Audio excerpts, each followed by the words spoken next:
Okay. It's live. Okay. In 5, 4, 3, 2, 1. Ladies and gentlemen, what's good, y'all? It's Chris Gary, aka the Chillmeister Chris Gary. Andrew Benjamin is out getting a swig of water.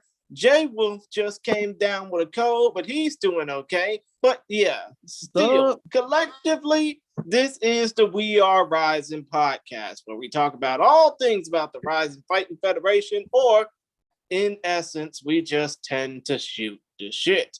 You can check us out on Twitter, respectively. I'm at ChrisGary92. JayWolf is at JayYof1.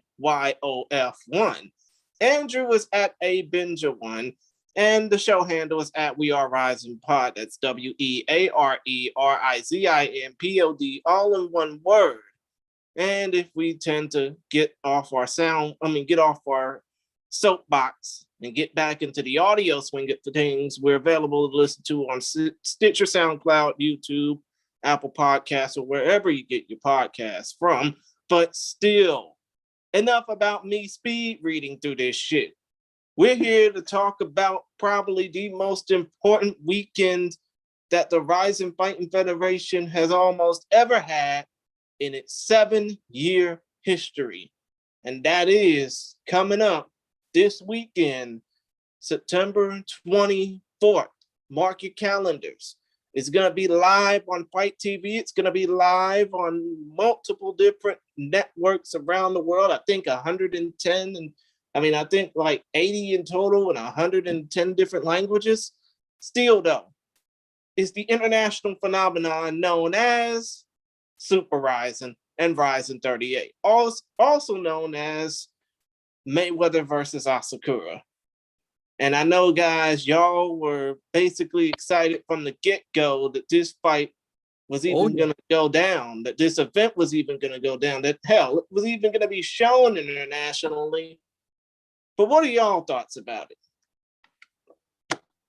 Sorry, Chris, just to clarify, Rizin 38 or Super Rizin, or do you mean collectively? Collectively.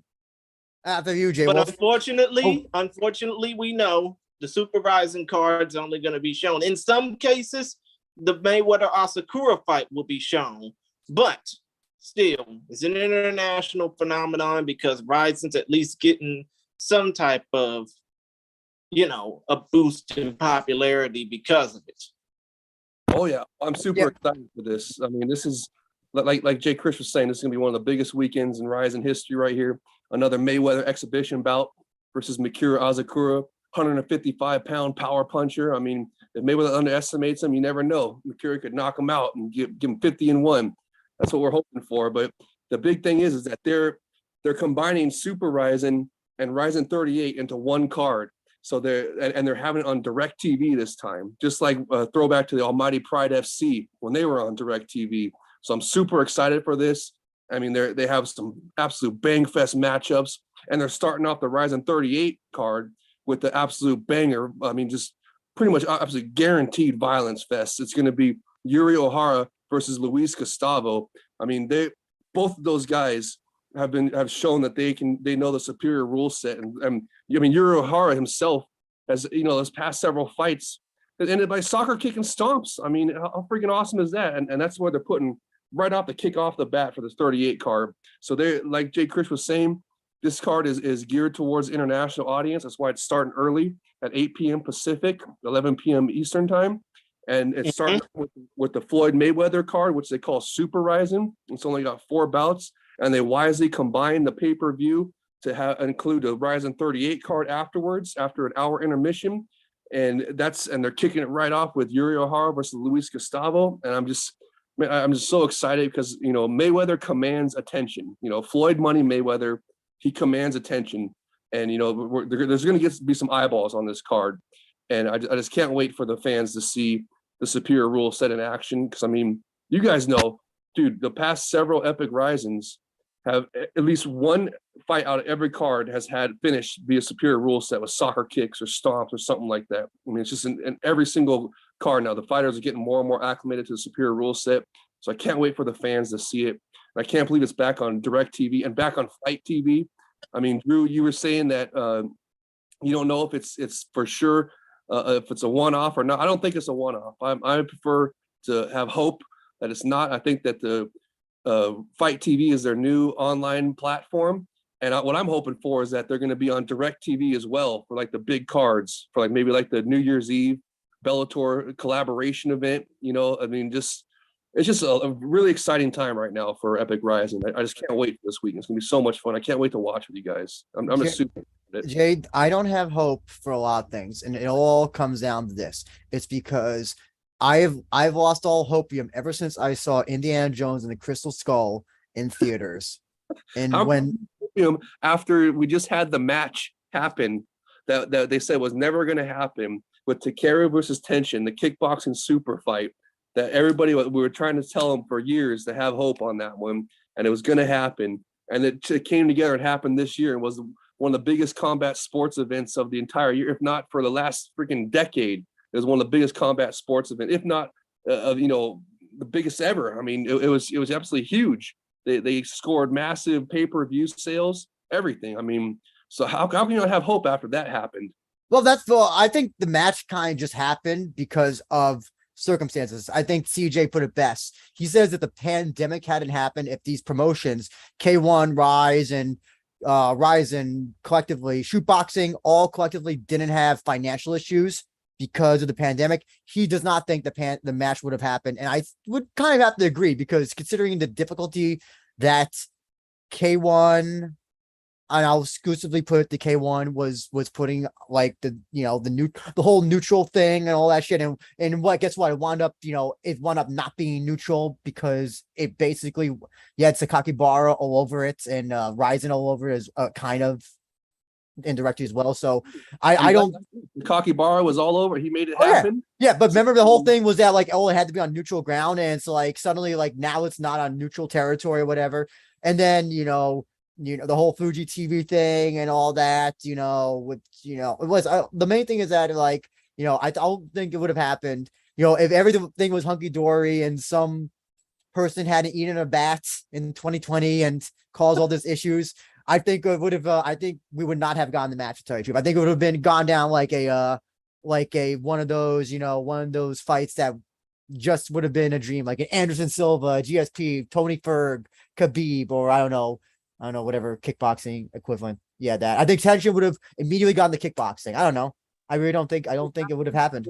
Too many cooks in the kitchen. Too many cooks in the kitchen. It happened, and it was awesome. So you need to have hope. I'm telling you, it's awesome. And yeah, but here's the other thing: when you don't have hope, the disappointment is less than, like, it's like remember, come on, it's when you used to get Christmas presents, Chris, when you get Christmas presents and you think, oh boy, it's gonna be a race car or it's gonna be a PlayStation, and it's a fucking pair of socks. Like, come on. Yeah, either that, or in my case, I'm wanting, like, the new video game, or like a subscription to something. Instead, all I get is like a study manual or something.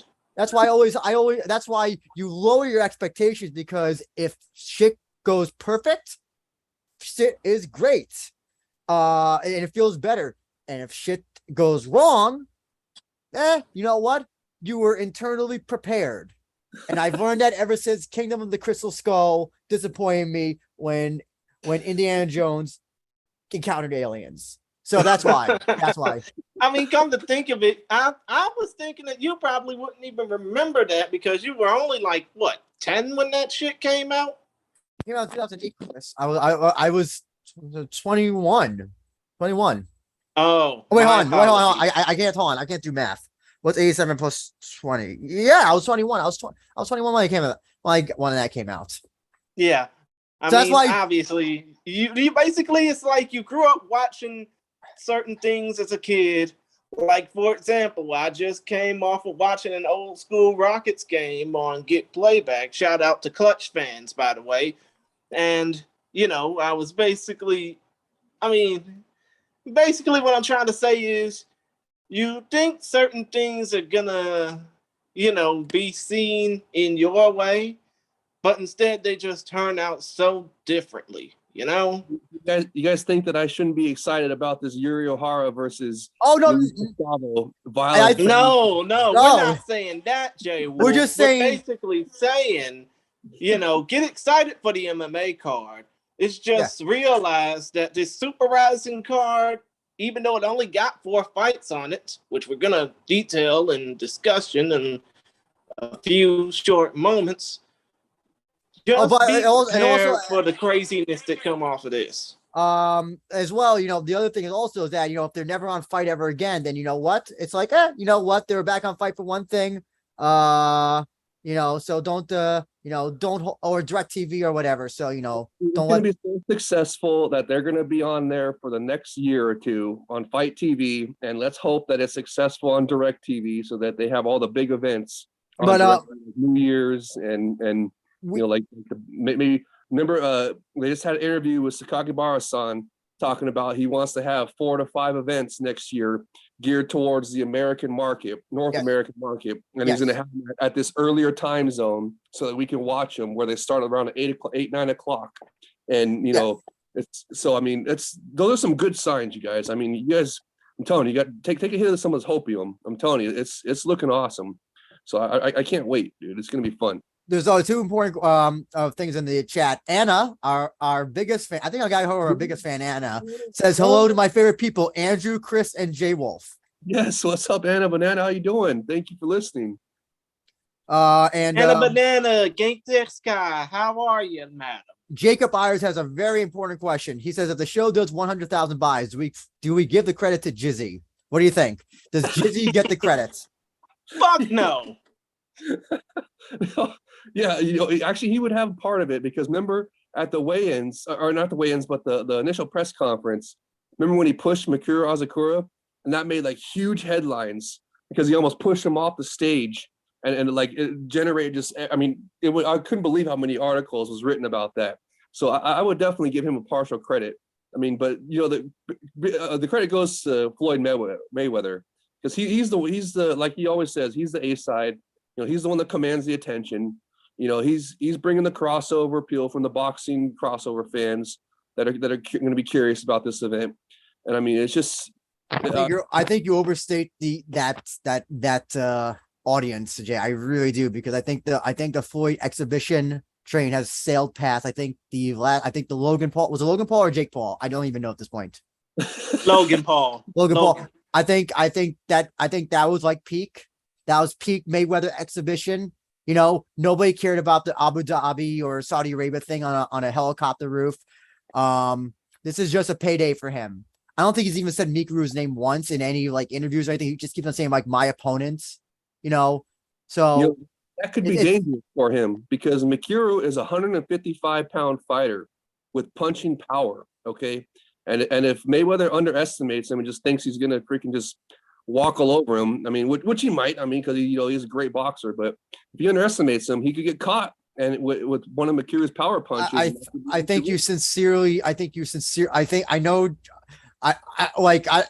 you're working for DraftKings, Jay, you're not convincing me to put any money on Mikuru at this point. It is still clearly a Floyd fight. I mean, so let me just ask both of you. I'll start with you, JayWolf. So, okay, I'm going to consider these 2 separate shows. They are so drastically different because one show is clearly better than the others, in my opinion. So I want to say, do you think that Rizin 38 is the better show overall? Looks like the better show overall, JayWolf. Yes, absolutely. And I'm really happy that they made a decision to combine these 2 events into one, and because, I mean, for the fans that are going to be buying this pay-per-view to see Floyd Mayweather, they're going to get the Rizin 38 card as like a bonus. And I'm really excited for them to see that because it's just, I mean, it's loaded with absolute bangers. I mean, and they're kicking it off with just an absolute, just violence fest, bang fest. I mean, whatever you want to call it. I mean, that Yuri Ohara versus Luis Gustavo bout, I have extreme high hopes for that. That one's not an absolute. This is Chris. Sorry, Jay. Yeah. Oh no, I was sorry. I meant to say Chris. Chris, your thoughts? Which do you Rizin? You gotta agree that Rizin 38 looks like the better card overall, right? Well, quality wise, easy for me to say. I think that Rizin 38 is the better card because, you know, you got obviously the women's super animweight Grand Prix and the co-main event spots. Ayaka Hamasaki versus Siwoo Park and Seiki Izawa versus Anastasia, Little Tiger Spetskipska. And you obviously got Kyoji Horiguchi in the main event, which is going to be the main draw for the diehard fight fans like us, not to mention the overall fight fans that actually care about this type of stuff. But I think when it comes down to it, you got more fights, you're going to hope to have more excitement, and in a way, you know, you're just hoping that all in all, this ends up being a good show, period. Not just with the Super Rising card that'll probably get the bloggers and the talking heads talking about it, win or lose. Brought up a great point, but before actually, I want to bring up that point is for a second. Chris, sorry. Jacob Iyer says, to be honest, if Rizin wants to appeal to American audiences, they need to hold events of Pride rules and not go to America unless they could get the Pride rules and not unified rules. Otherwise, we'd watch one. We want to watch unified rules Asian MMA. And I agree with that because here's the thing: you gotta differentiate yourself. When it comes to, you know, like if you just wanted to watch MMA with unified rules and it's Rizin, you're just gonna watch UFC or Bellator for the most part. It would make no sense to like just watch a promotion that you're not familiar with, that you probably don't know most of the guys. So that's what Rizin has to sell if they want to come to America, is they have to do the Pride rules with soccer superior rule set, aka JayWolf. And would you agree with that with that JayWolf, that's what they have to do to differentiate themselves if they want to appeal to an American audience? Say this is we have these sets, you can do this that they can't do anywhere else. Yes, absolutely. That is one of the main appeals of Epic Rizin is their superior rule set. It's just the most exciting, most dynamic fighting environment known to man. It's sensational, and I 100% agree that, you know, they need to keep pushing to get those rules here. But I mean, you can't blame them. They tried to do that for their Hawaii event, but the commission was not allowing it.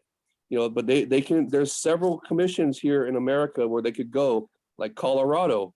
Colorado recently approved grounded knees. Also, they could try Oklahoma. Oklahoma allows 8-man, 1-night Grand Prix tournaments. Okay, so they might be more open to have the full superior rule set.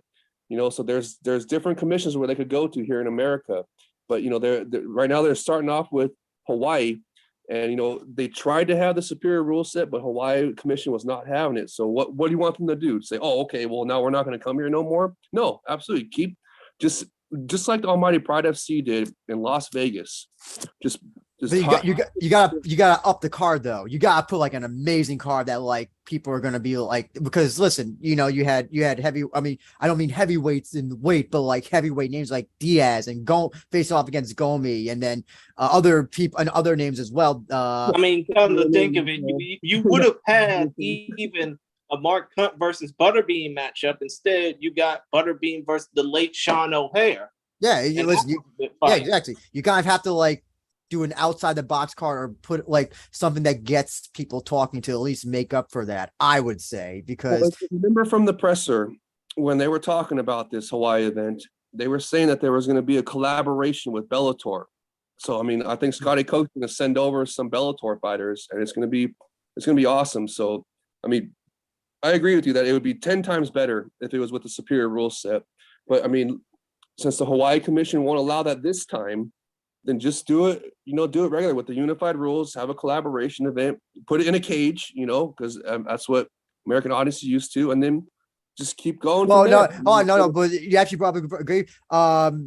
Teep, your buddy Teep says at minimum keep it in the ring in the U.S., and that's what that would also be a factor that I think, you know, if you have the ring, you're saying this is how we do MMA. This is not the cage. This is not your usual, whatever. So I think that also can be an appealing factor because while people are used to MMA in a cage here, I think overall combat sports is the idea of a ring is more familiar, you know, with the classic, you know, like a boxing, wrestling, whatever. And I think that kind of, I think the visual of it as well is also could be interesting to people, what MMA in a ring. I haven't seen that, here, let's try. Let me go see that or something. I think that's also a great way to, if you can't do the unified rules, obviously. I mean, if you can't do not the pride rules. Yeah. Excuse me.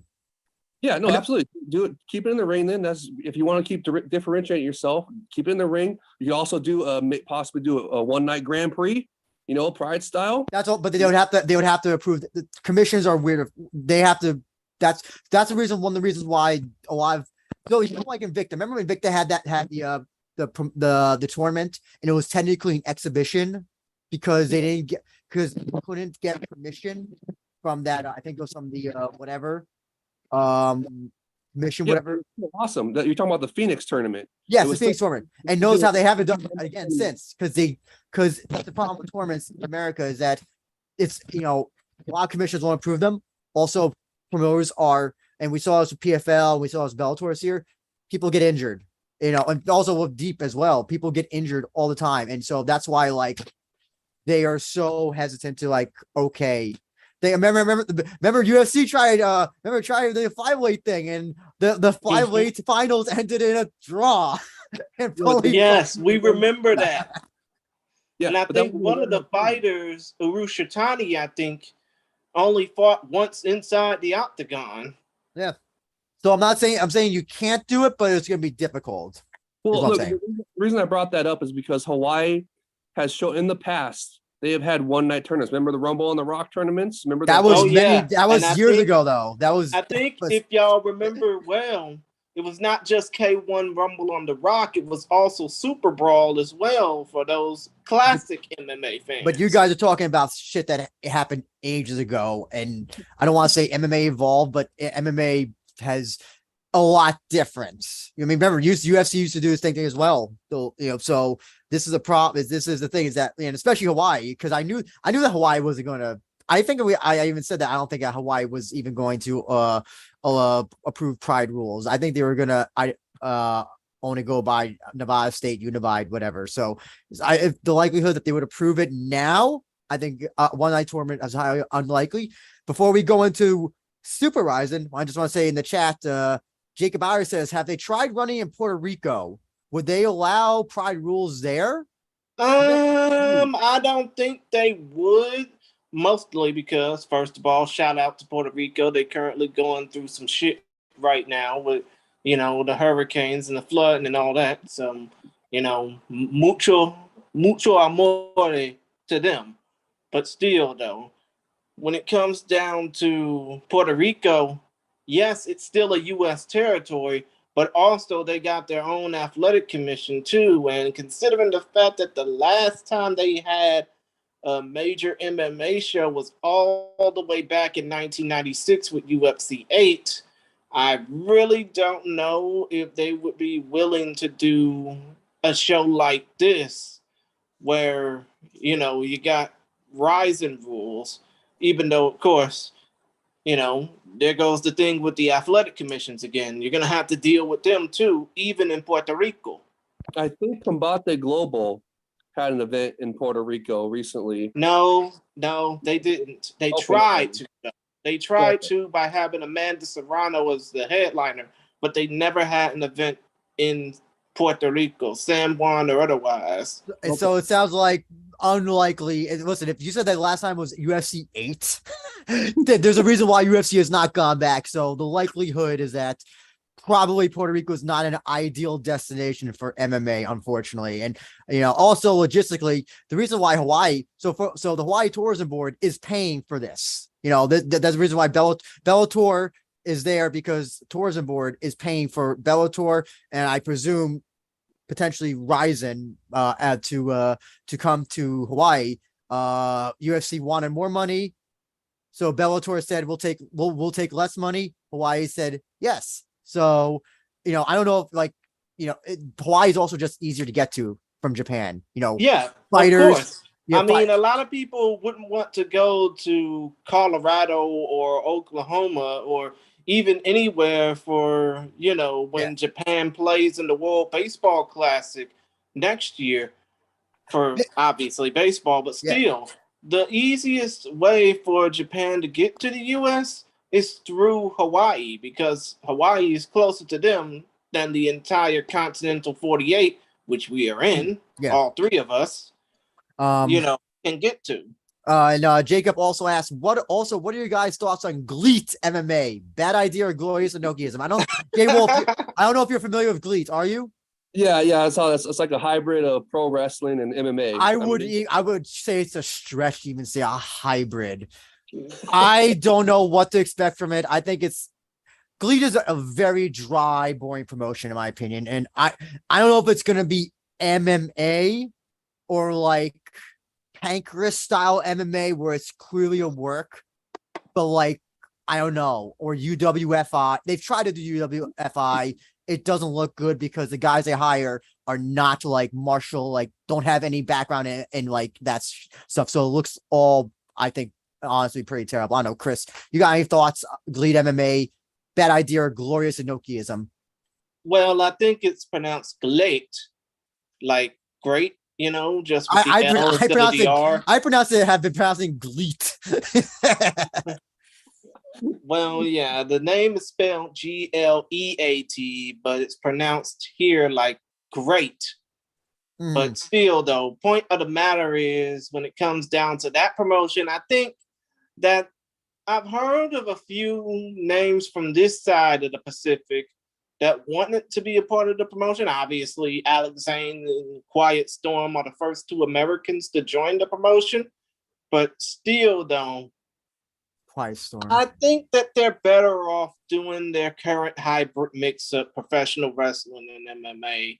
If they ever get into MMA, it's just going to be trouble for the rest of them, you know?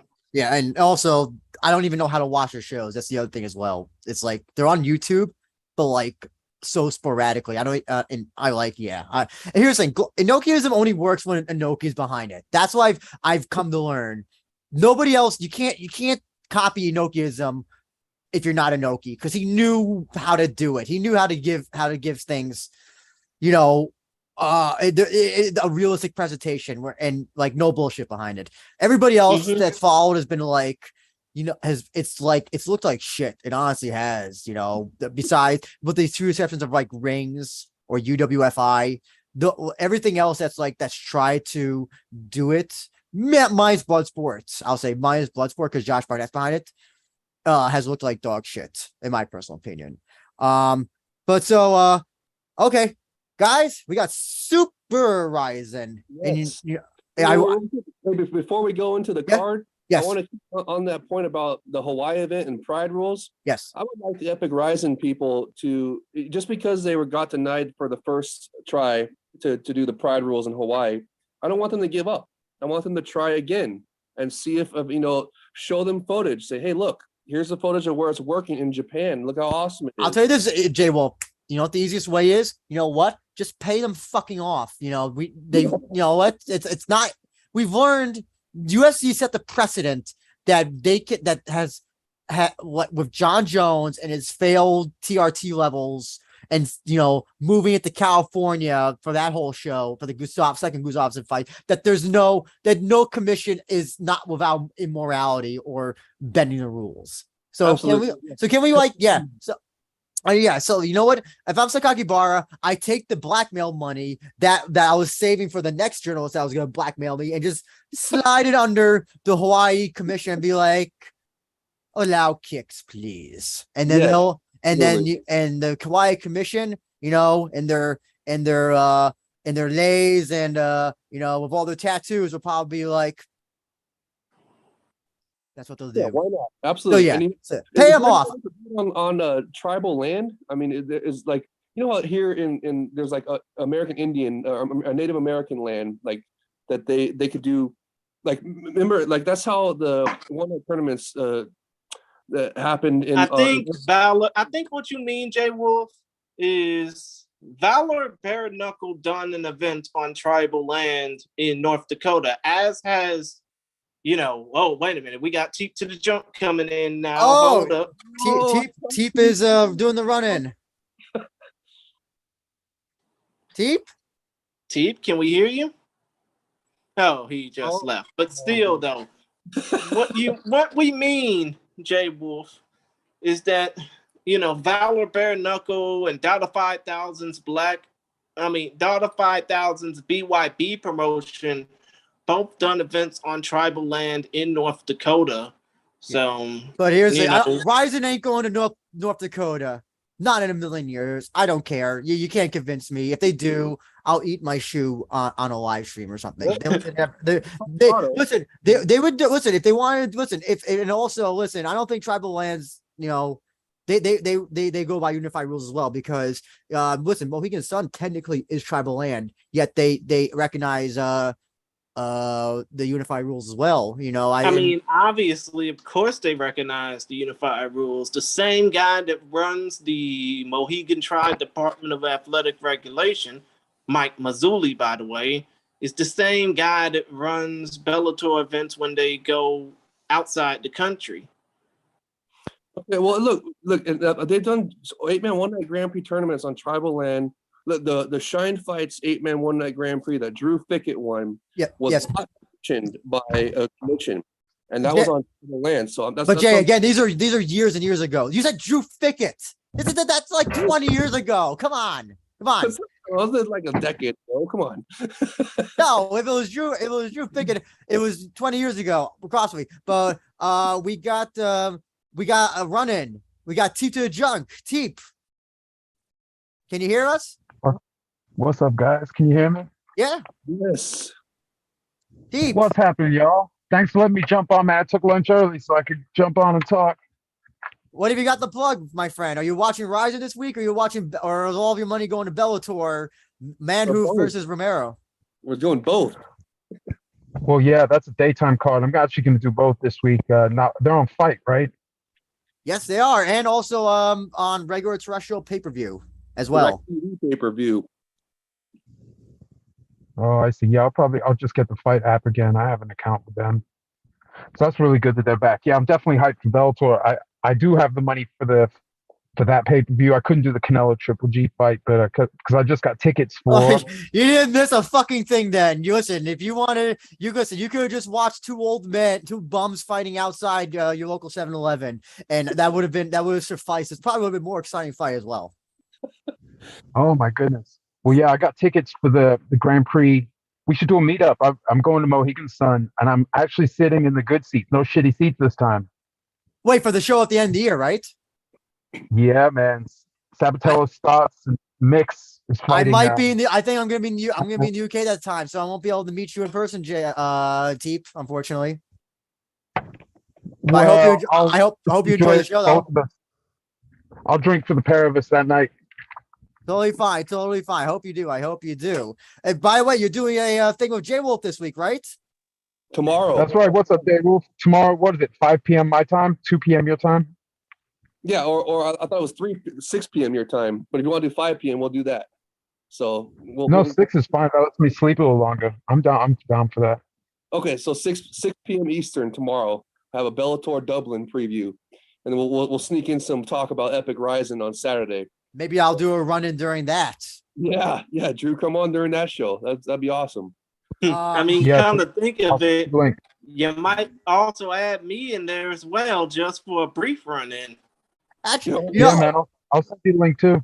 So actually, Teep, you are the boxing expert because you do all of your boxing things. You know what? Fuck it. I don't care. It's my fucking show. We're gonna work backwards. So you know what? We're gonna work from top down. Super Rizin, Floyd Mayweather, Mikuru Asakura exhibition belt. Second, I don't even know what it is at this point with Mayweather. I ask you, Teep, who wins and why is it Mayweather? Yeah, you have to favor Floyd, but he's going to play around. But if he gets caught hit hard, then he'll stop playing around like he did with Tension, although Tension's a tiny person compared to the already tiny Floyd. So this will be a better fight than the Tension one. But if he cracks him, Floyd will respond. So we may see a finish, although it's unlikely that there's any question about who would be getting finished. But I'm looking forward to it, man. It's weird. I'm cool with weird. Floyd's not ranked anymore. He's not getting in the way of anyone's opportunity. He's just doing his thing. So I love this one. This is my favorite of his exhibitions so far. Really? Oh my God, you're really praising this much more than I thought you would. JayWolf, I know you're gonna praise it, so go ahead, JayWolf. Give us your thoughts. Mayweather, Mikuru. Oh, I love it, man. This is bring. I've already seen. Have you guys seen TV ads for this yet? I mean, I'm loving the attention this is bringing for the Epic Rizin, and I'm loving how they combined the 38 card so that all the fans that are going to be here for the Mayweather Mikuru exhibition bout, they're going to see just an absolute stellar Rizin 38 card, and they're kicking it off with the absolute bang fest of Yuri versus Luis Gustavo, and like you guys were saying, the headline by Kyoji Horiguchi, who's nice enough that Scotty Cokes from Bellator let him come over to headline because he's still under contract with Bellator right now. Yet he's headlining an Epic Rizin 38 on Saturday. So I mean, it's just for the exhibition, I'm looking forward to it because, like I was saying earlier, Mikuru is a 155-pound fighter. Okay, he's a power puncher.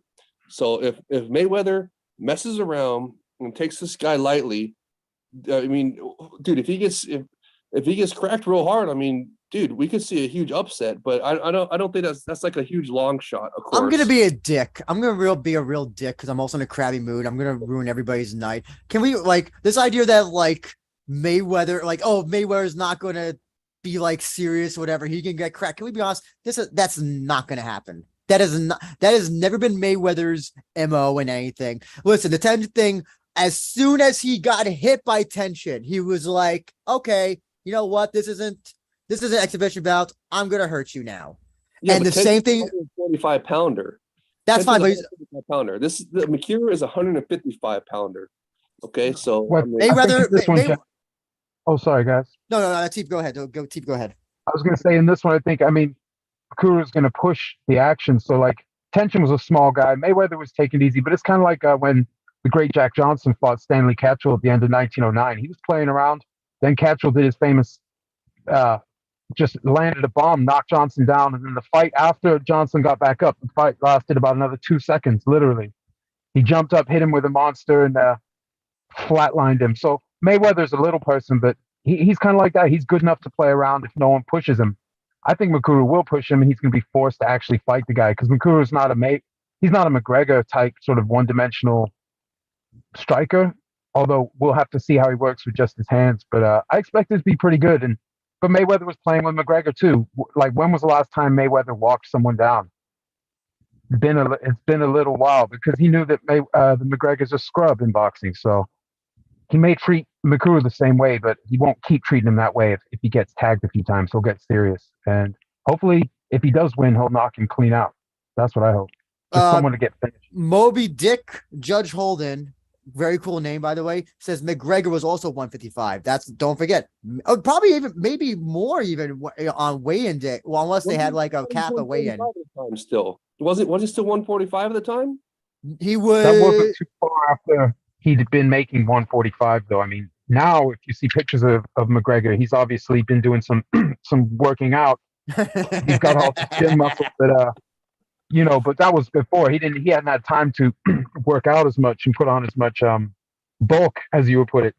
Like, so I mean, I think Mikuru is more comfortable at 155. McGregor, he did really well at featherweight. He didn't completely translate up all the time as well to lightweight. He did have the great win against Alvarez, but which shocked the hell out of me. But I think Mikuru will do better than McGregor.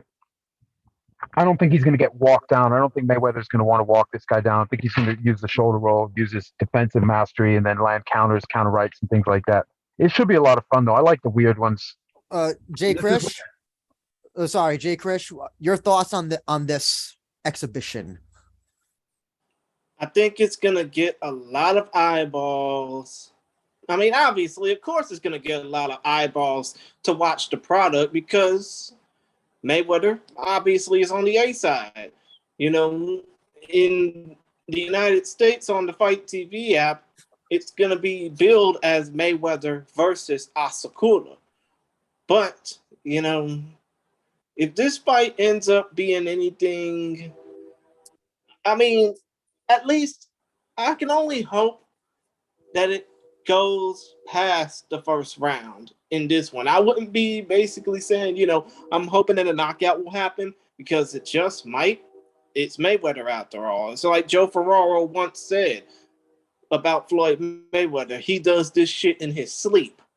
But, you know, if anything, I'm hoping that this fight can at least get out of the first round. Then after that, who knows? Maybe we'll see an upset in the making. Maybe we'll see Mayweather get 7 figures, well, 8 figures probably, just for that entire fight. But who knows? I am hoping to at least see the fight at least go out the first round. I am going to be the negative Nancy on this. Like, this is a fight I at least give a shit about, like, collectively. Debbie Downer. Because here's the other thing I also don't like. I also don't like that this is like the main event of the first show, because this tells me, okay, well, first of all, this is also involving Mikuru. Like, will people pay attention to what's after as opposed to what's before? I mean, if you look at who they put beforehand, they put Koji, who's a draw, big draw, Nadaka, who they want to be a big star, and Kota Miura, who's obviously, you know, well known or getting superstar status on name alone. And then after that is the shit that, as an MMA fan, I was hoping others would see. But with this show, with this being the main event of the first portion, will people give a shit about what happens after? That's the question. I don't think so. Yeah, well, dude, if they're going to pay money to see Mayweather and they're going to get this extra card as a bonus afterwards, why would they not check it out? You know, at least a couple fights from it. I'm talking about those boxing fans that you're saying are tuning in for Mayweather, Jay, because here's the thing. So, you know, you always see with the main event, who comes in, everybody comes in during the main event, right? Nobody comes in. Mm-hmm. Not a lot of people come in for the co-main. And also, this is also related to Mikuru as well, because he's got kind of that same clout and fan base. So they're going to come in to see Mikuru, and then after, they're not going to give a shit about who's basically. It's like that Rizin card that happened during the typhoon. Everybody wanted to see tension, and then by the time Yuri Prohaska fought, it was damn near an empty house. But that was a different story. Sorry, in the chat, Jacob Iris says that Rizin needs to have a landmark event at Ganryujima Island, where Inoki and Saito had that island death match, and Onita versus Tiger Jeet Singh as well. That would be great. I think we can agree on that, Chris, right? Well, yeah, for the oddity of it. Yeah. And then Moby Dick Judge Holden says it would be fantastic if all of Mikuru's fans immediately left after the Floyd fight ends. And that's, you know, I didn't even see that. I saw that. I clicked on the chat just now to see that. And yeah, that's what happens. And same thing happens in deep shows as well. Babu Jack too. I remember. Yeah, we'll talk deep kick. You know, we gotta get you on for that. So that's what happens is that, you know, when Mikuru or one of the more popular guys has their fight, everybody leaves after, you know. That happens with a lot of the Joshi, the Deep Jewels fights, like after Kate Lotus, like all of her fans will leave as soon as their fight. So that's what I'm worried about. And Jay, you can't not say that can't not happen. I mean, okay, it's a possibility, but I just don't think it's going to happen. If people are paying money to go to the event and to get it on pay-per-view, you know, and this is the Mayweather bout is the 4th fight on the card. Dude, if they pay them money to go there, they're not going to freaking leave after that. I mean, there's going to be a whole card after that.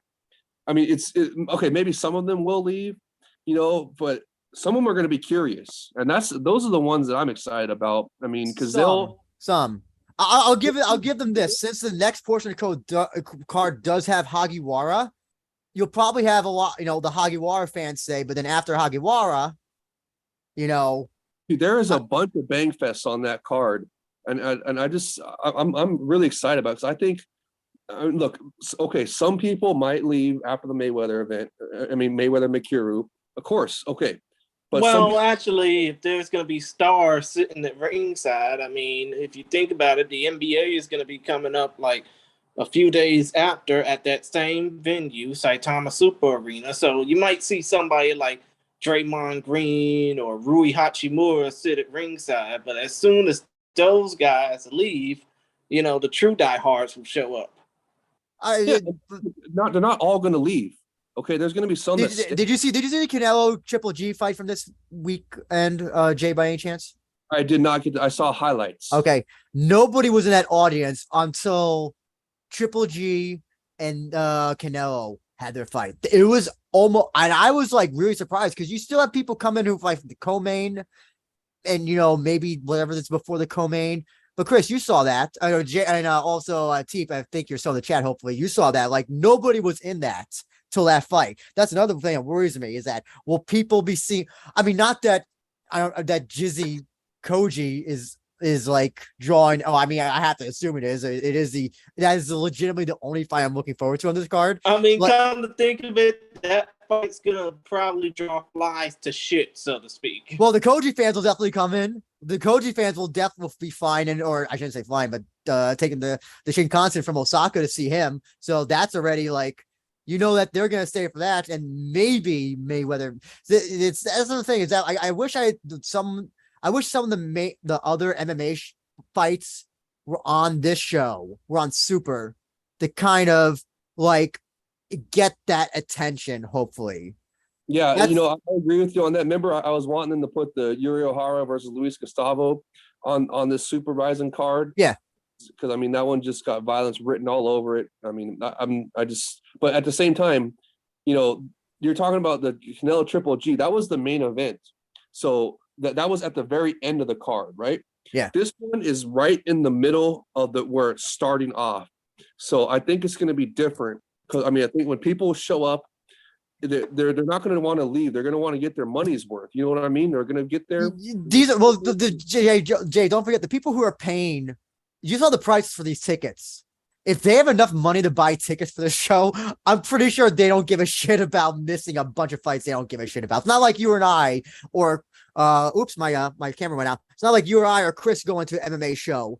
We're like, okay, you know what? We paid. We're gonna see the fucking 2-0 regional guys. 2-0 regional versus 1-5 guy at a Bellator show or something like that. So, that's what happened. We do that, but not those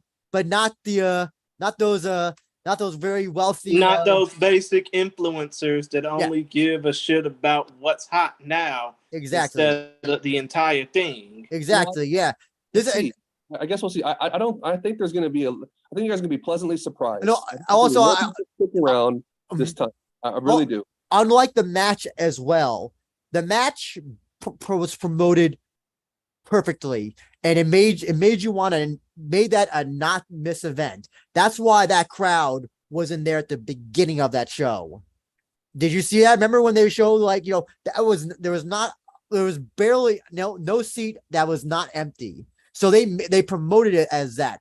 I don't know if Rizin's doing the same thing with that in Japan. I don't know, not entirely sure. But they basically they price a lot of people out who would be coming in to see the show with those prices that they released.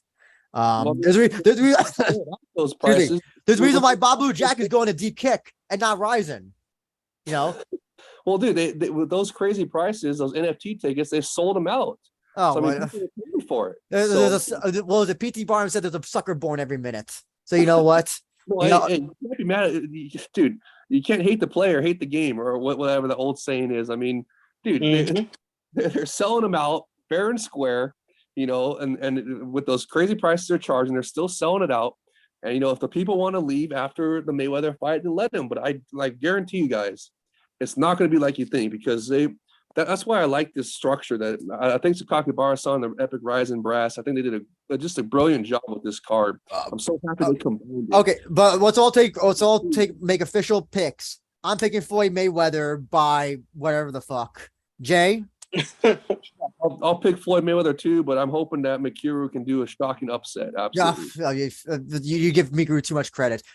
Teep, are you here? Yeah, Mikuru's going to forget himself and land a tornado kick. Floyd by DQ. Fair enough. Listen, if he kicks Mayweather, this will be my favorite fight of the year, bar none. Okay, I don't care. It'll be my favorite fight. Jay Krish? Will you get a tattoo of the kick on your buttocks? I won't go that far. No. Oh, then you're not serious. Maybe come to think of it, you'll probably be useful in Fire Island too with that tattoo. Jay Krish, your prediction? Oh, my prediction? Same as JayWolf.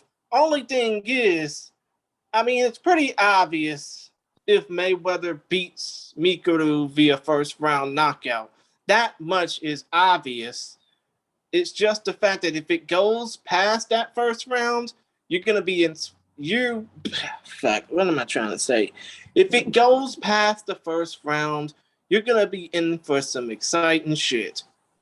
I just want to go back to the chat before we go on to the next fight. Jacob Iyer says, do you think Fedor would be willing to retire at Rizin New Year's Eve show for enough money? I think Rizin would be smart to try to get him for Bellator for one night. Yes? I think we can all agree on that, right?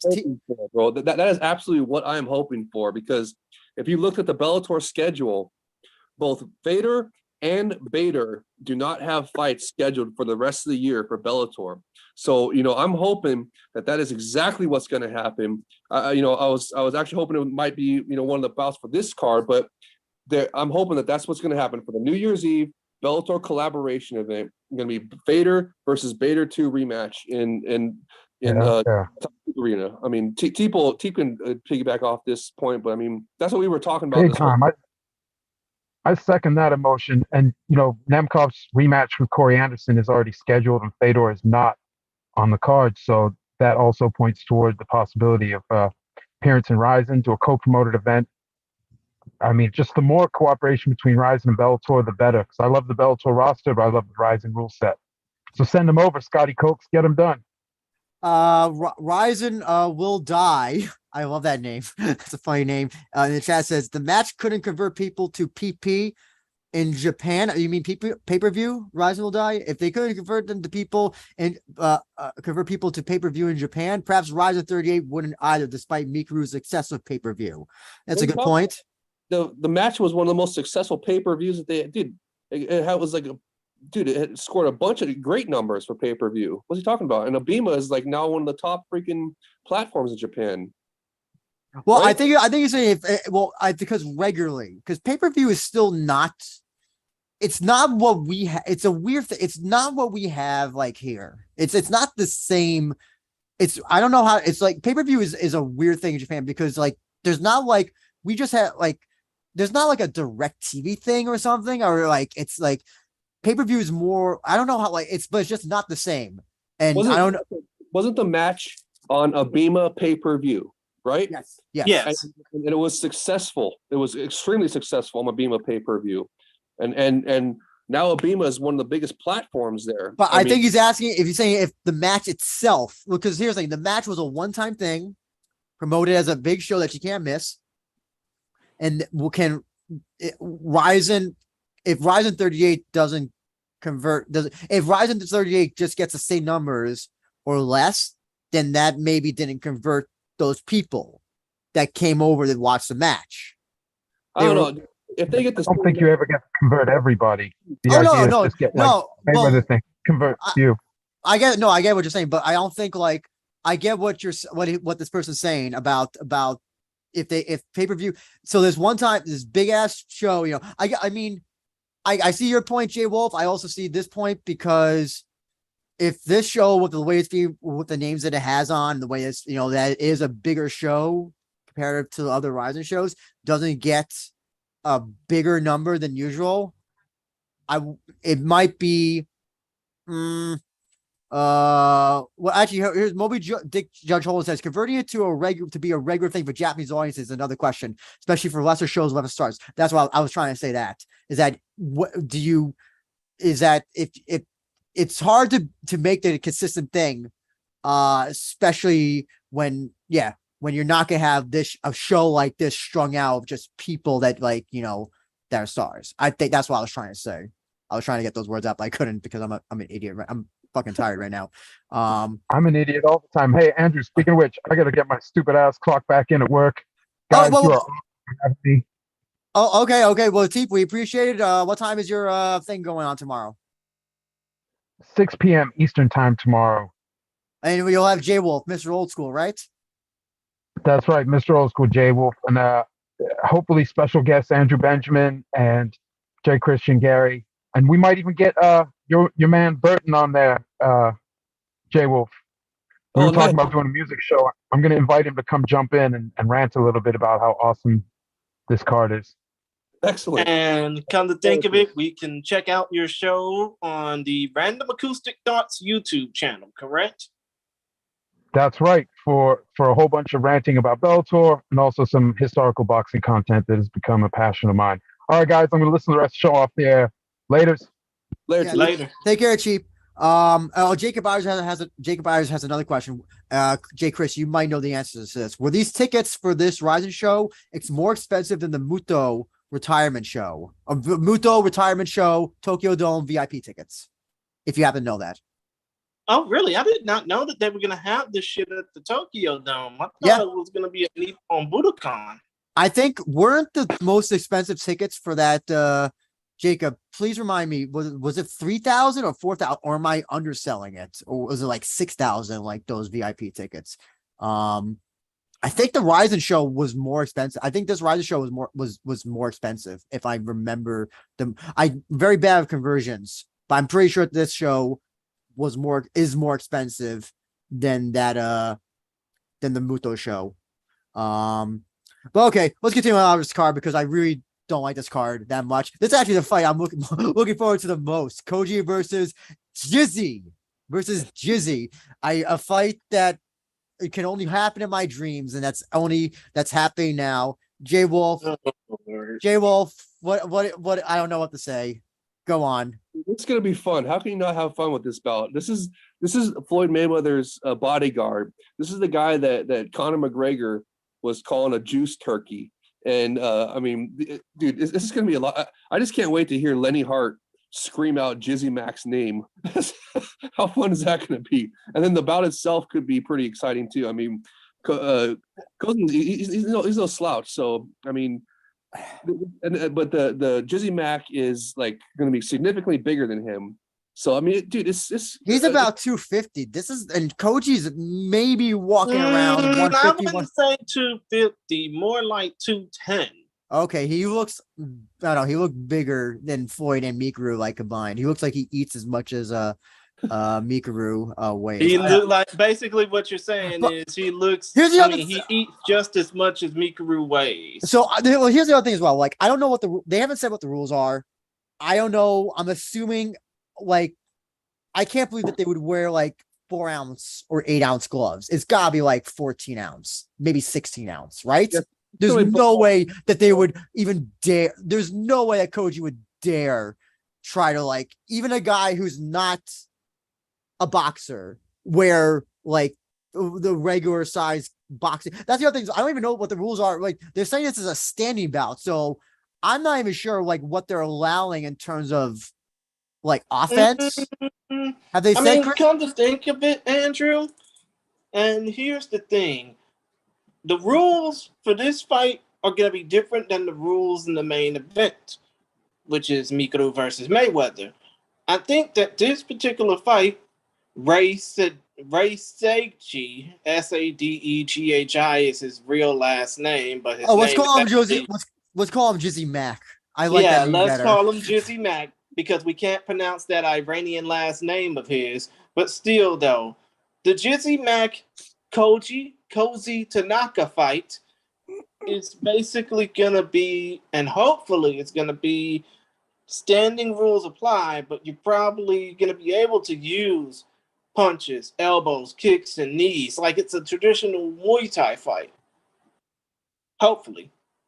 Our buddy Hey Shin, who we haven't seen in a while, we're glad that you're back, Hey Shin. Will ask, is Jizzy famous in the United States? No, he is not. Nobody knows who the fuck he is. I had no idea who he was.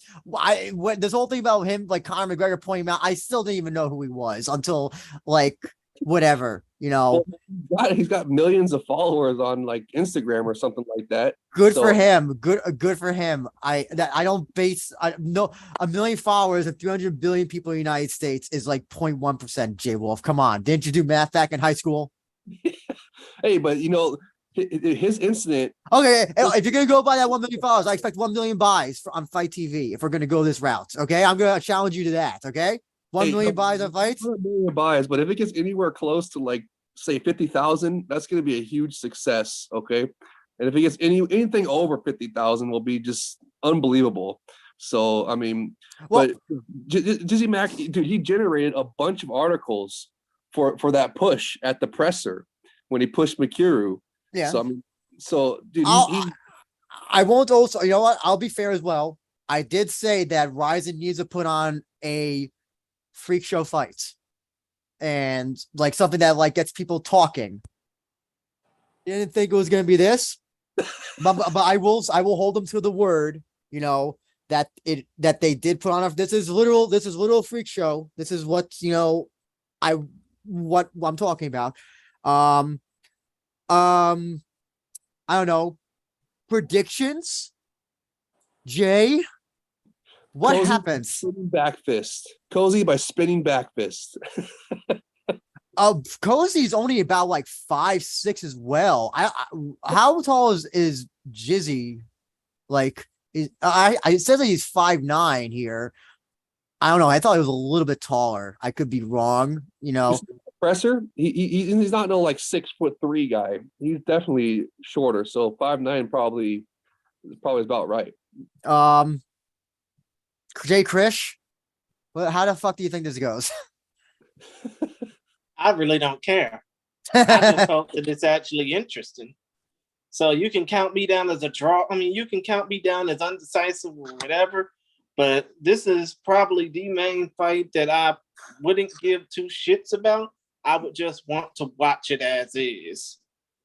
I don't know. I'm hoping there's some weird ass shenanigans, some weird ass shit. Shenanigans? Yeah, I really hope so. I really like. I don't want this. If you know that press conference that they had was hilarious, as well when they were announcing this fight. It's awesome. I don't know. Well, okay. How about this? Who's more likely to knock out who? Do you think Floyd is more likely to knock out Mikuru, or do you think that Jizzy? I mean that Koji is more likely to knock out Jizzy, or vice versa? Floyd is more likely to knock out Mikuru. Plain and simple.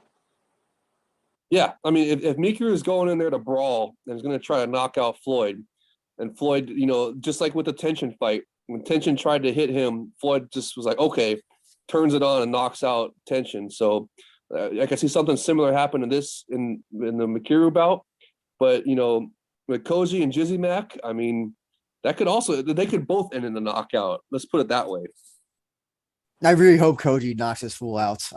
Jacob Ayers says it best. Jizzy's going to get knocked out. I really hope so, because, you know, I know that Koji is not known for his knockout power, and especially because he's older now.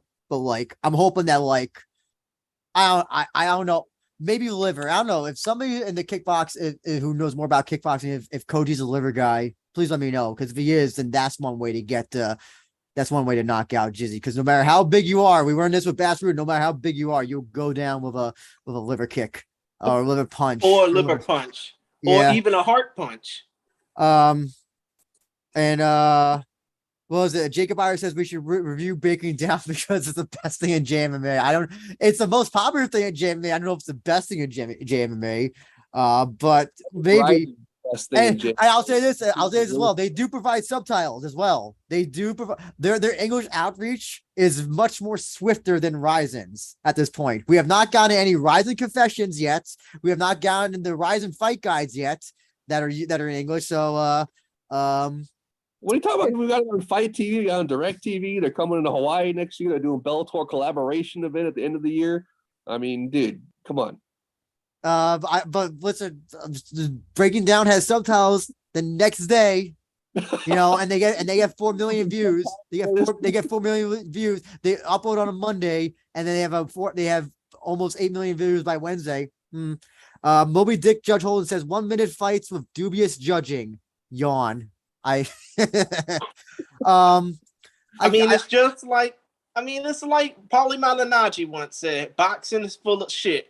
But this fight between Tanaka and Jizzy Mac, and I basically say Tanaka. We all know his name is Koji, Kouzi, but this fight should be entertaining. No, it's the one I'm looking forward to the most because I just don't know what to expect. Like, I really don't know what to expect. And then let's continue because we've spent enough time. Come to think of it, man, it's like Larry Merchant once said, "This is the theater of the unexpected." Yeah, let's go through. Let's just finish this card. Nadaka returning, taking on Bandisex. Chris, did you say that you had Bandisex, or was it the other guy? Yes, I have. Bandisex or Tlakon Pets particulars here. He stands in at 5'3". He weighs in at 117 pounds. He has a kickboxing record of 78, 21, and 5. Kickboxing and Muay Thai, by the way. And he is 33 years old, born July 12th, 1989. That's actually a small record. This fight should be the most important test of Yoshinari Nadaka's career. It's not. It's a squash fight. Nadaka's going to win. That's my thoughts. JayWolf, your thoughts? That's really fun. Nadaka, they want to push him, and so it's going to be pretty cool bout. It's the lone J kick bout of the evening, so hopefully it delivers the goods. And yeah, Jay Chris. Well, damn, y'all just basically selling this short. In that case, I'm gonna say that Nadaka wins via first or second round knockout. It's a 3-3-minute bout. It's a 3-3-minute round bout, just like all the bouts on this Rizin card. I think it's gonna be pretty. I mean, on this Super Rizin card, I should say, with the obvious exception being Kota versus Bunchai, which we'll get to in a second. But I think that this fight is gonna be a stepping stone for Nadaka, as usual. Nadaka's entire career is killing Muay Thai guys. This is gonna be no different. I wouldn't be surprised if like this was like a part of like, you know, this guy's a part of the Boon Chun's team or whatever the other guy is. The guy that's coming in to lose to Kota. You know, Nadaka's here because they hopefully, I know that they wanted to be a big guy. And this is a great way to put him on with the Mayweather card. Hopefully fans actually come in to watch him, but this is also just a fight for him to win. There's nothing else to say about it. That's like really how it is. There's nothing wrong with that. I'm not knocking it, but that's just what this fight is. They want to give Nadaka an easy win. Also, the weight class is very hard because other than like all the Japanese guys that he's probably faced already, like the only competition he has is just random Muay Thai guys. That's really all he has at this point. Unless he goes up, or Attention decides to come back and face him, which will never happen. But I think you said we're all picking Nadaka, right? But yeah, if we're all gonna pick him, what do we predict? First round, second round, or third round knockout? Jay? First round. First round, okay. Second round. I say first. One and done. That's what it is. And okay. And do we want to go ahead and skim through this first fight that's going to take place? Yes, please. Another jobber match. Oh my God! Here we go with this shit. Don't downplay these guys, Andrew. I know what they're being brought in for. It's clear. The crew not being. If they win, it's like amazing. But they're crew brought in to lose. That these Thai guys, but whatever. Kota Miura. How's his name pronounced? Jay Krish. Kota Miura versus Bunchai Fong Suongnuan. And this guy, Bunchai, is 22 years old, born in 2000, stands in at 5'10", weighs in at 145 pounds, and he has not just a Muay Thai record of 22-7, but a professional boxing record of 4-2-1, and he's also a former WBO Oriental Youth Super Lightweight title challenger, which is to you and say that he chopped out. Yeah, Chris, just to let you know, fix your internet because you're cutting in and out, at least on my end. But I'll get to you in a second, Chris. JayWolf, listen, this is a lone MMA fight or maybe special rules MMA fight in this card. You know, what do you think? How's this go? Oh, I'm looking forward to it. I love the mixed martial arts bouts, especially when it's a superior rule set. Hopefully, you said it's got special rules on this, so hopefully they still allow the superior rule set of Epic Rizin with soccer kicks and stomps, all the good pride rule stuff. So, as long as it's got that, then it should be awesome. I think it's special rules. I'm not 100% sure, but I think it's special rules. I could be wrong, or what the way.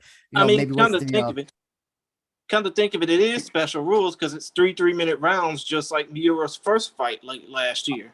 Oh, okay. So yeah, that is technically special rules. Okay, so it's just the time limit on the rounds is 3 minutes instead of 5 They also minutes. may not allow. Wouldn't be surprised if they don't allow soccer kicks to the head, but they'll allow soccer kicks to the ground like everywhere else.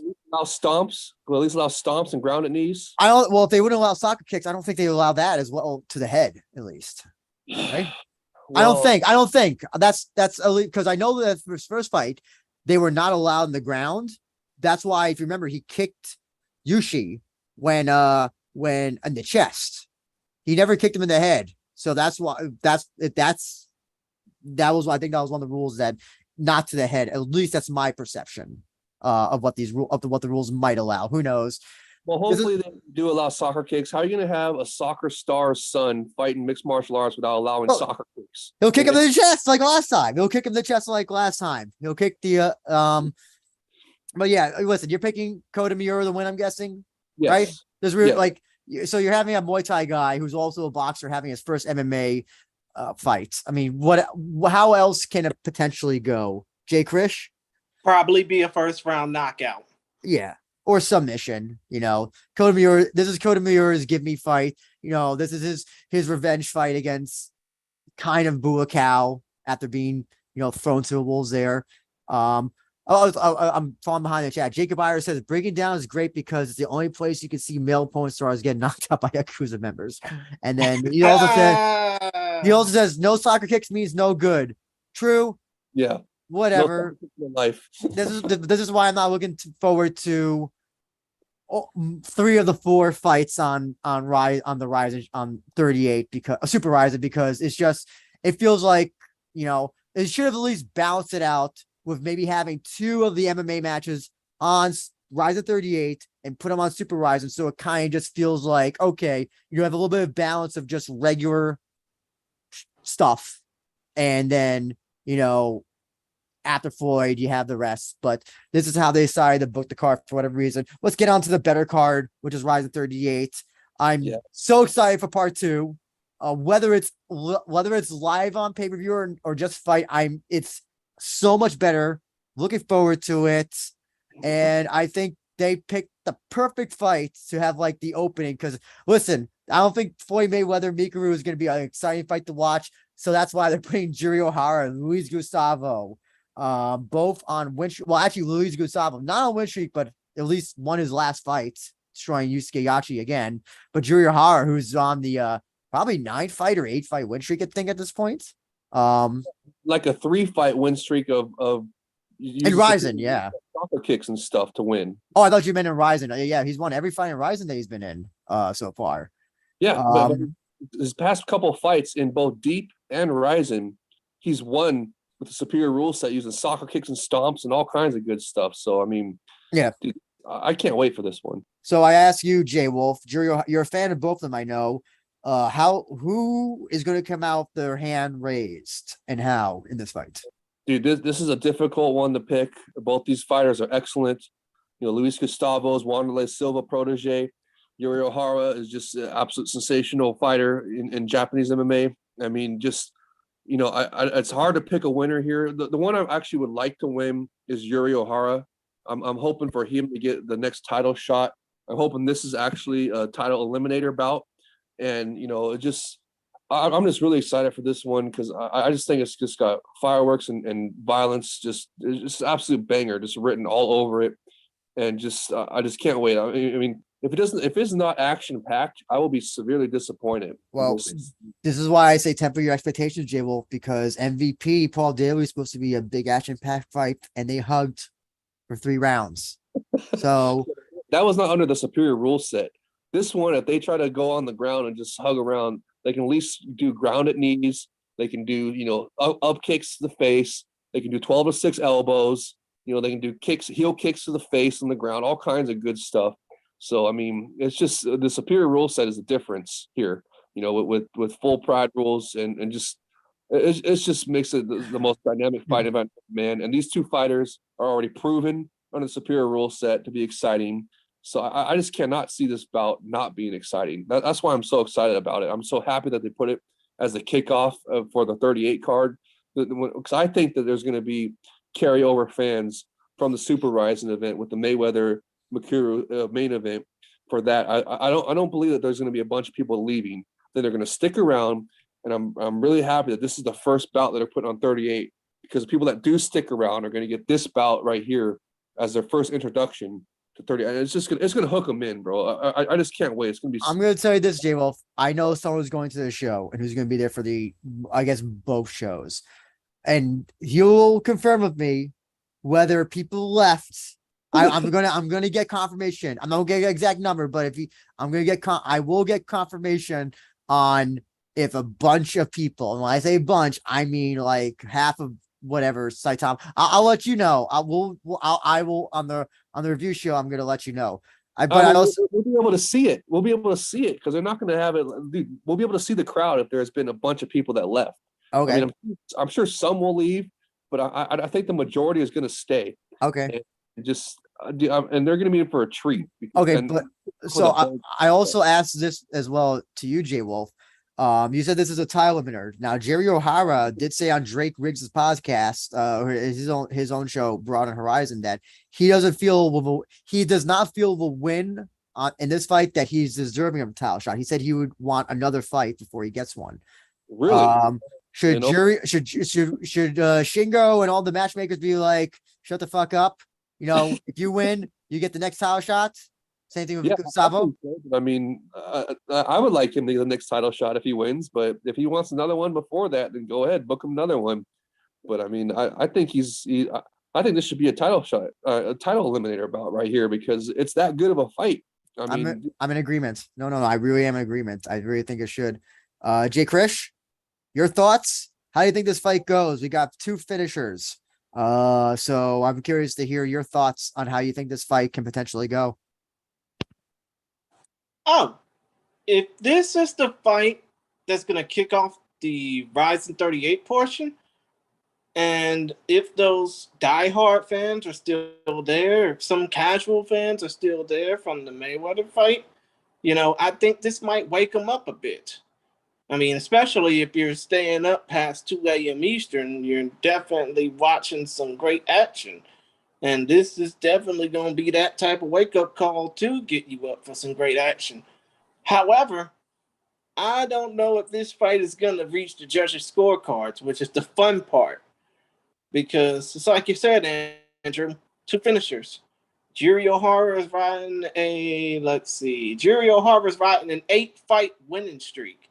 And Luis Gustavo, I think, has won 3 of his last 4 or 4 of his last 5. I'm not sure. But still, though, this fight is definitely going to be something to behold, especially if you're looking for that combat fix at 2 a.m. Eastern time. So here's the other thing about Gustavo. Gustavo has finished every one of his wins. Now, Jury, on the other hand, when he finishes, he does it with oomph. But here's the thing. When his fights, the farther his fights go, it becomes like a crapshoot. Because it seems like the longer the fight goes on, the less it favors him. Remember the Akira fight was a split decision win for him. The Yusuke Yachi was also split decision as well, his Rizin debut. So when it comes to decisions, it's usually very close. So, but I also like what JayWolf says is that here's the problem: is that Jerry O'Hara is on an insane win streak, and considering where his career kind of was, kind of like middle of the road journeyman. Now getting all these big wins. It's kind of like a great feel good story, I would have to say. But but also Gustavo not fighting for how long was it? 2 years? Like literally, took no fights. Said he only wants to fight in Rizin, and said I think that Gustavo hasn't fought prior to coming back for this, recent event that he was on. He hasn't fought in almost 3 years. Well, no, he had the Yachi fight. Chris, don't forget that. He had the Yachi fight. Of course.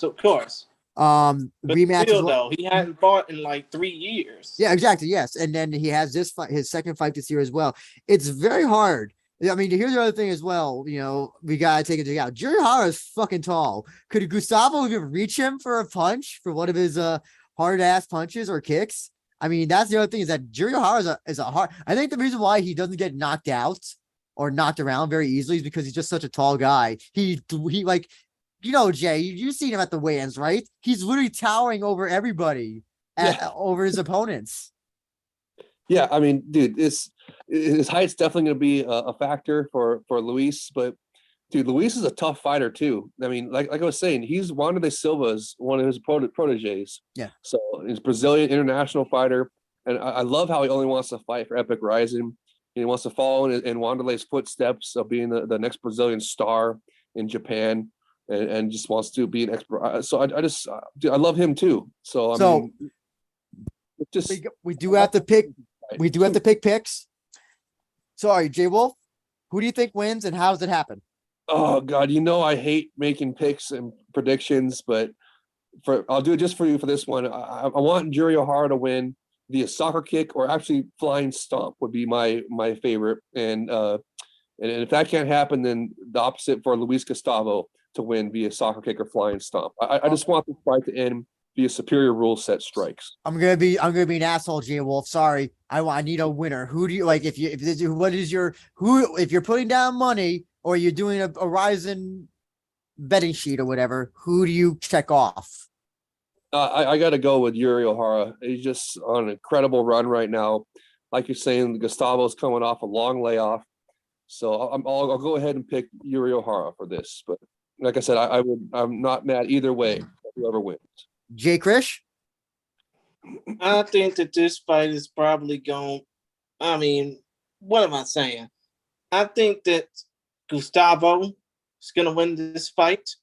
Oh, but again, don't expect this fight to end with a damn decision. Don't expect it to be, what am I trying to say? Don't expect this to be two finishers having a damn grapple fest like MVP versus Daly was. Don't expect this to be boring, is what I'm trying to say. This fight is going to be epic from opening bell to final blow. But I do think that Gustavo's going to win this. How do you second round knockout? Oh, second round. Okay, interesting. Okay. I'm gonna say first. Because both these guys are strongest, well, especially Juri. Juri's strongest in his first. I'm gonna pick Juri. I think his insane win streak is, a wonder to behold, considering where he was before. He is a deep lightweight champion right now. And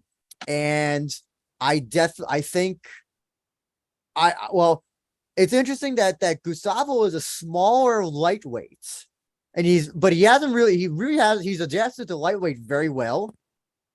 I think Juri Ohara's size is gonna be something to contend with. It's really gonna be hard for Gustavo to kind of like really get his striking, his really hard, vicious striking in.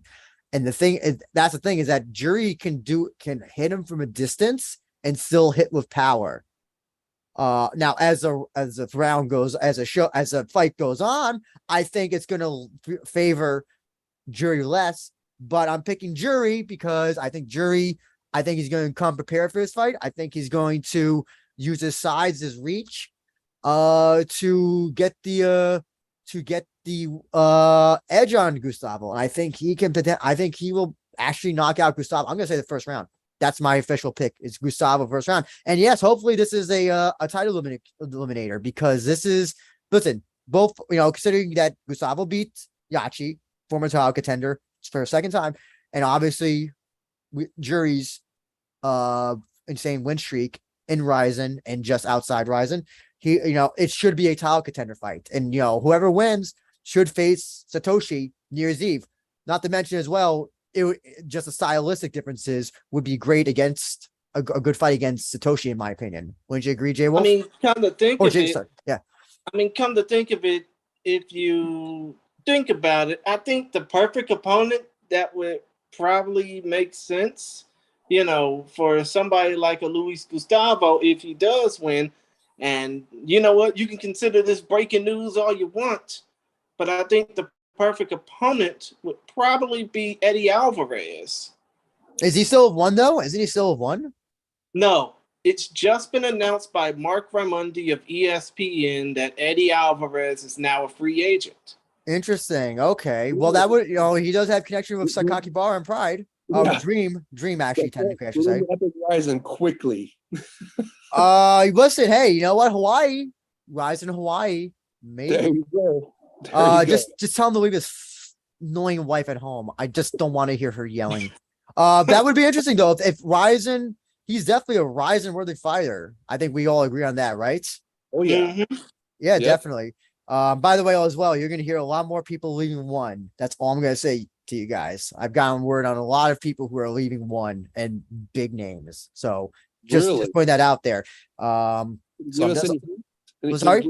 so who would that might be? I can't say on here. I can't say here. So I'll tell you If guys you later. say it, you're gonna have to kill JayWolf. So No, I'll have to kill myself because my source will probably send people to kill me. So I'll just say that. But I think Of can we course. also call this? I think this is fair to say this is the people's main event, right? Yes, I agree. This is a people's main event right here. It's got just absolute banger written all over it. And Mhm. if it's not an absolute banger, it's going to be disappointing. Period. Yes. I mean, it's just we're placing high expectation on this. Both guys have shown that they know how to use a superior rule set and be exciting fighters. So this has just got fireworks written all over it. And if it does not deliver, it's going to be a disappointment. Period. It's the people's main event, and it's should be an absolute bang fest. Period. Before we go on to the next fight, Jacob Ayers says Eddie Alvarez and Rizin will be a dub. Absolutely agree. And Yeah. we smoking on that. We smoking on that one pack. So yeah. Bozo. you shouldn't have gotten rid of soccer kicks and slams. Yeah.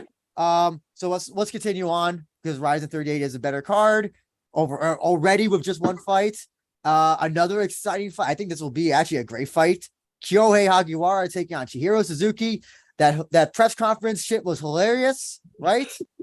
Where he was telling him, Hagiwara was talking shit on Suzuki and the little I guess kind of scandal that he's indirectly involved with Trigger or the Trigger sponsor, I should say. Absolutely hilarious stuff. JayWolf. And come to think of it, first of all, shout out to Shingo Kashiwagi for actually, translating most of that stuff to us when, that event that happened. Well, no. He He wasn't the translator though. He was not the translator. There was somebody else. I know Shingo's voice. That was not him. It was somebody else. Damn. I have no idea who it was, but they did good under the circumstances.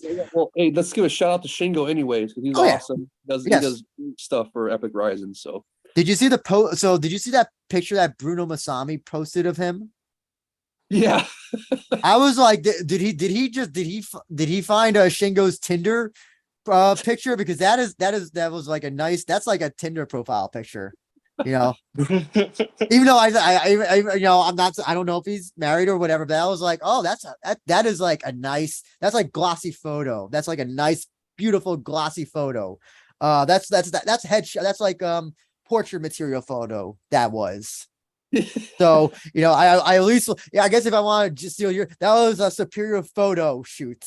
To steal your lines, JayWolf. But so Hagiwara Suzuki. Hagiwara has not had a lot of luck lately in Rizin, unfortunately. Meanwhile, Suzuki's been kind of on a win streak. So JayWolf, I'm curious to hear your thoughts also as well. If you think the trash talk, we'll get to Suzuki as well. The Hagiwara is excellent.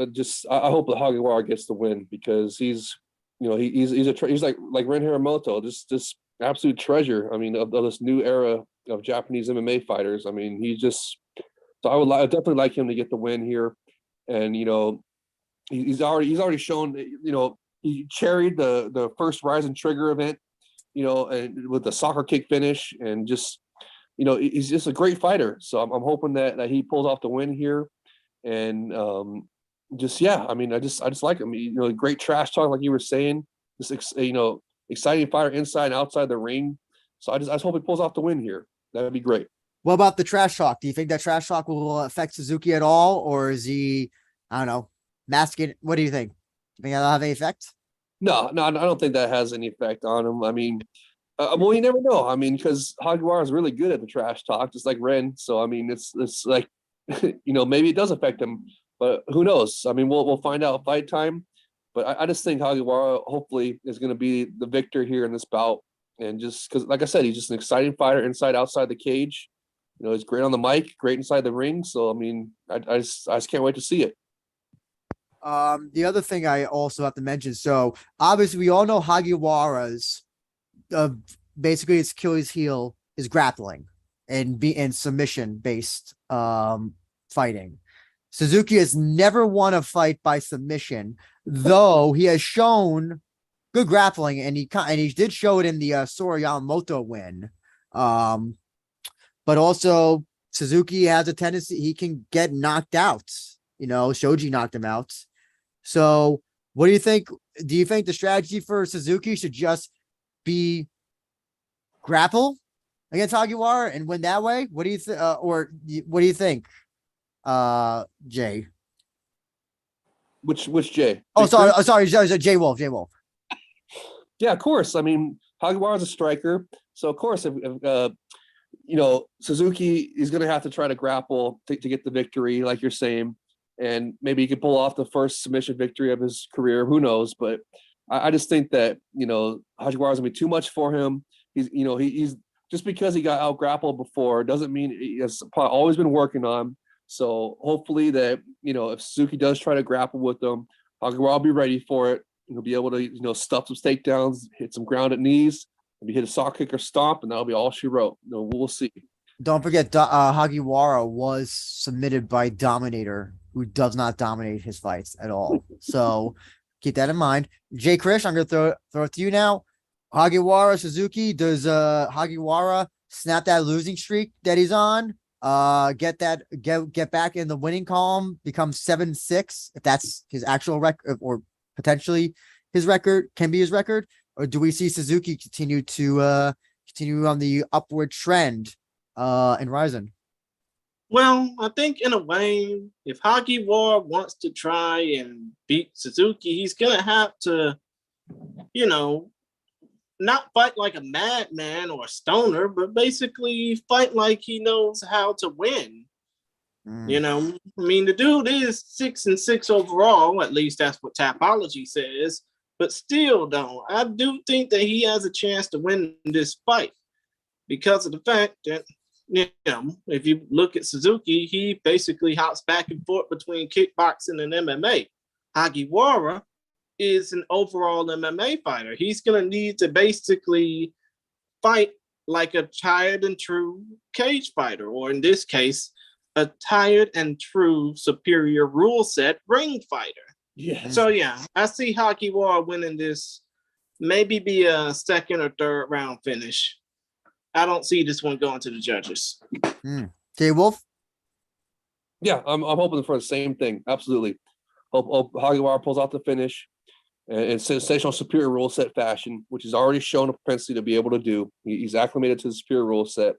So, I mean, I just hope it's going to be exciting, another finish. So hopefully ends that losing streak. Yeah, Suzuki isn't one of my favorite fighters. I know you don't like him because he beat Ren, JayWolf. So I know you harbor some negativity towards him. I don't think Suzuki is real. He's not one of my, like, when I see him on the car, I'm like, oh yeah, Suzuki, Chihiro Suzuki. Like, even though I still think that Rizin should do the Hiroaki Suzuki and Chihiro Suzuki fight, just because you can say, oh, I hope Suzuki wins.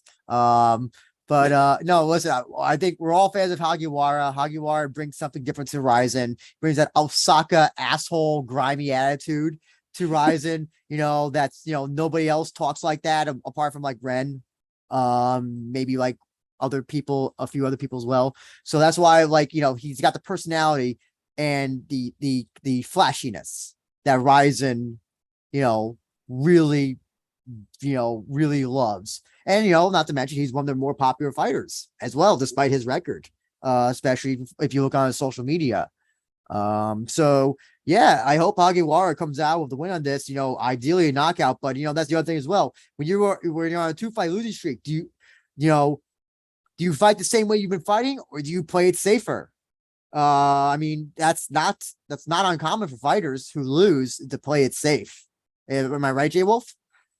Yeah, but I think, look, with the superior rule set, that's he's not going to be able to play it safe. He tries to play it safe, messes around, you get finished by Suzuki. So he's going to want to go in there and try to finish Suzuki himself.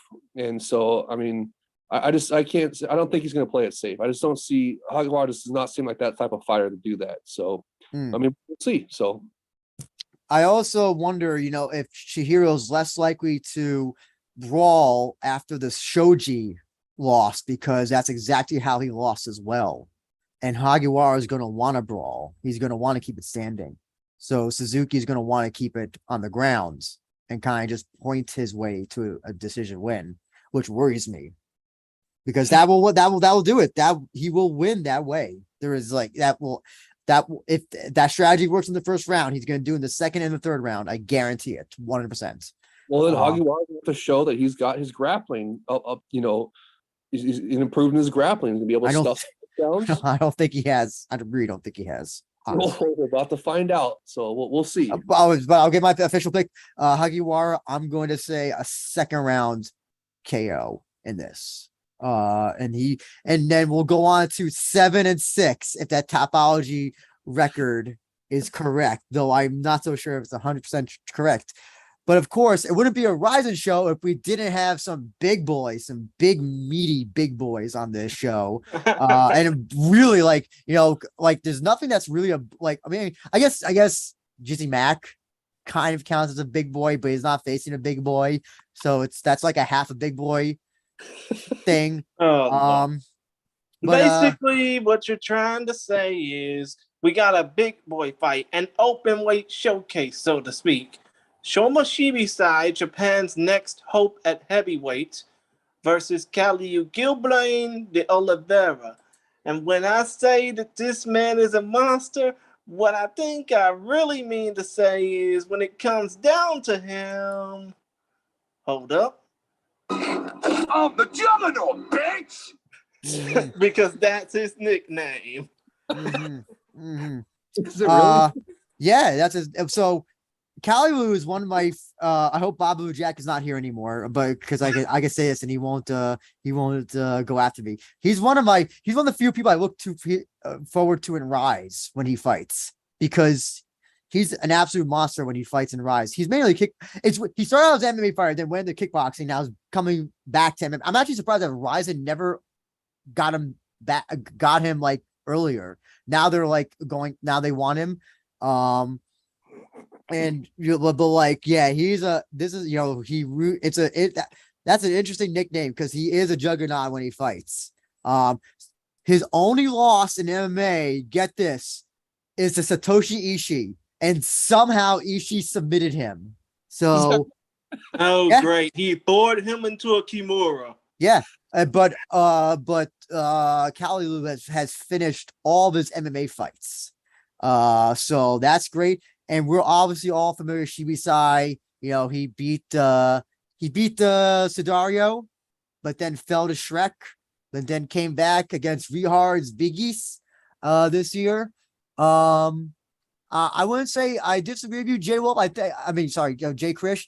I would put Sudario now as the next great hope of Japanese heavyweights at this point. I think Shibisai trained. Are you sure? Is it because of the fact that he's training with Ensign Inoue and all they want to do is build Sudario into the next UFC sensation from Japan? Yeah, I think so. I think so. Jacob Byers in the chat. I thought you said something else. I thought you said I love meth heads fighting, and I was so confused. You wrote I love meatheads fighting. I really thought you said meth heads. That's how tired I am. We agree, Jacob. We agree.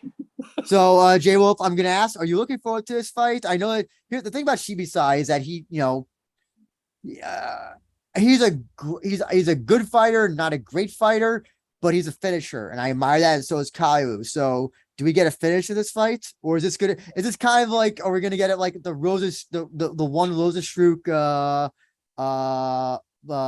fight where they're both finishers and then they don't finish each other type thing?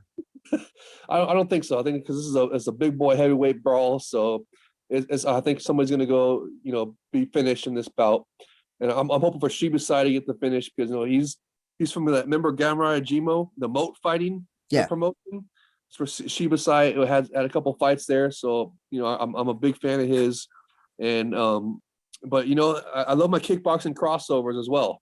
So I mean, I don't know. It's like it's tough to pick who I want to win, but I'm going with Shibasai. So I mean, I hope it's win be a finish. Do you think he's gonna submit Kalilu like Satoshi Ishii did, or you think he's gonna be able to knock him out? I don't know. I'm of course I'm always hoping for the knockout, and I'm hoping for like a superior rule set knockout with flying stomps or soccer kicks, of course. But you never know. I mean, if the submission's there, and you can get him down and submit him, then that's how he lost before. So that could actually it could get him with the rear naked choke or who knows. So we'll find out. When if would a win for Shibi, okay, a win for either of these two, what then do you do after though? Because it seems like Rise's heavyweight division is a little bit dead in the water. We may, might, with Japan, officially having no more restrictions now, it might change. But I don't know. Do you think that the heavyweight division will get a little bit more, I guess, meat, so to speak? Now that restrictions have opened and they don't have to depend on just Japanese heavyweights and all that stuff? Yes, absolutely. I believe that every division in Epic Rising will get some more fighters because now it's open. Now you can bring international fighters. And we've seen in the past, Epic Rising Brass is excellent at scouting the great. That's where Vadim Nemkov, Yuri Prochazka, the UFC champion, and Manuel Cape, another UFC fighter that's on the rise. I mean, all these guys were foreign fighters that were fighting Epic Rising. That's where they were originally from. And now that the COVID restrictions are over, they're going to be able to bring in more foreign fighters. I expect more of the same to happen again with these foreign fighters. So, I'm definitely looking forward to, maybe they can do a heavyweight Grand Prix next year. Who knows? I mean, the future is just so bright. I just can't wait. But yes, question, yes. Jacob Iyer says they might be meth heads since Rizin probably doesn't drug test and meth is popular in Japan. I have to correct you. I know that Rizin does drug tests. I don't know how specific or strong the drug test is, but I do know because that was a member with the Tofik Musayev, where his manager claimed that the Rizin had paid him. And one of the things is that the drug test has to come back. I was about to say positive. No, I meant negative to be paid.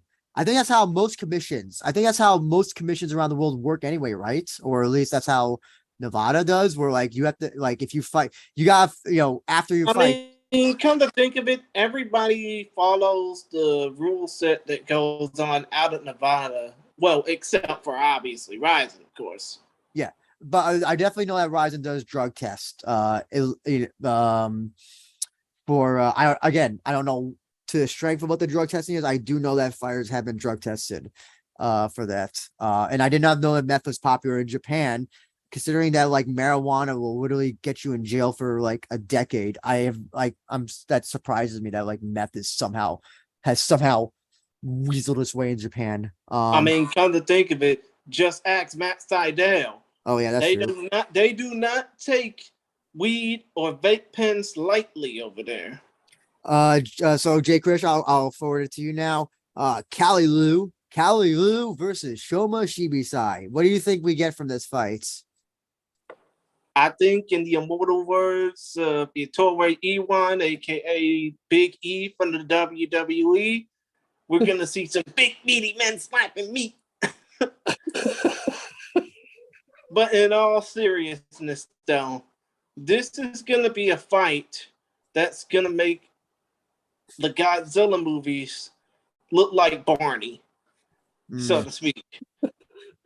I think this fight is just going to be incredibly epic. It's going to be action-packed. It's going to be balls-to-the-wall excitement.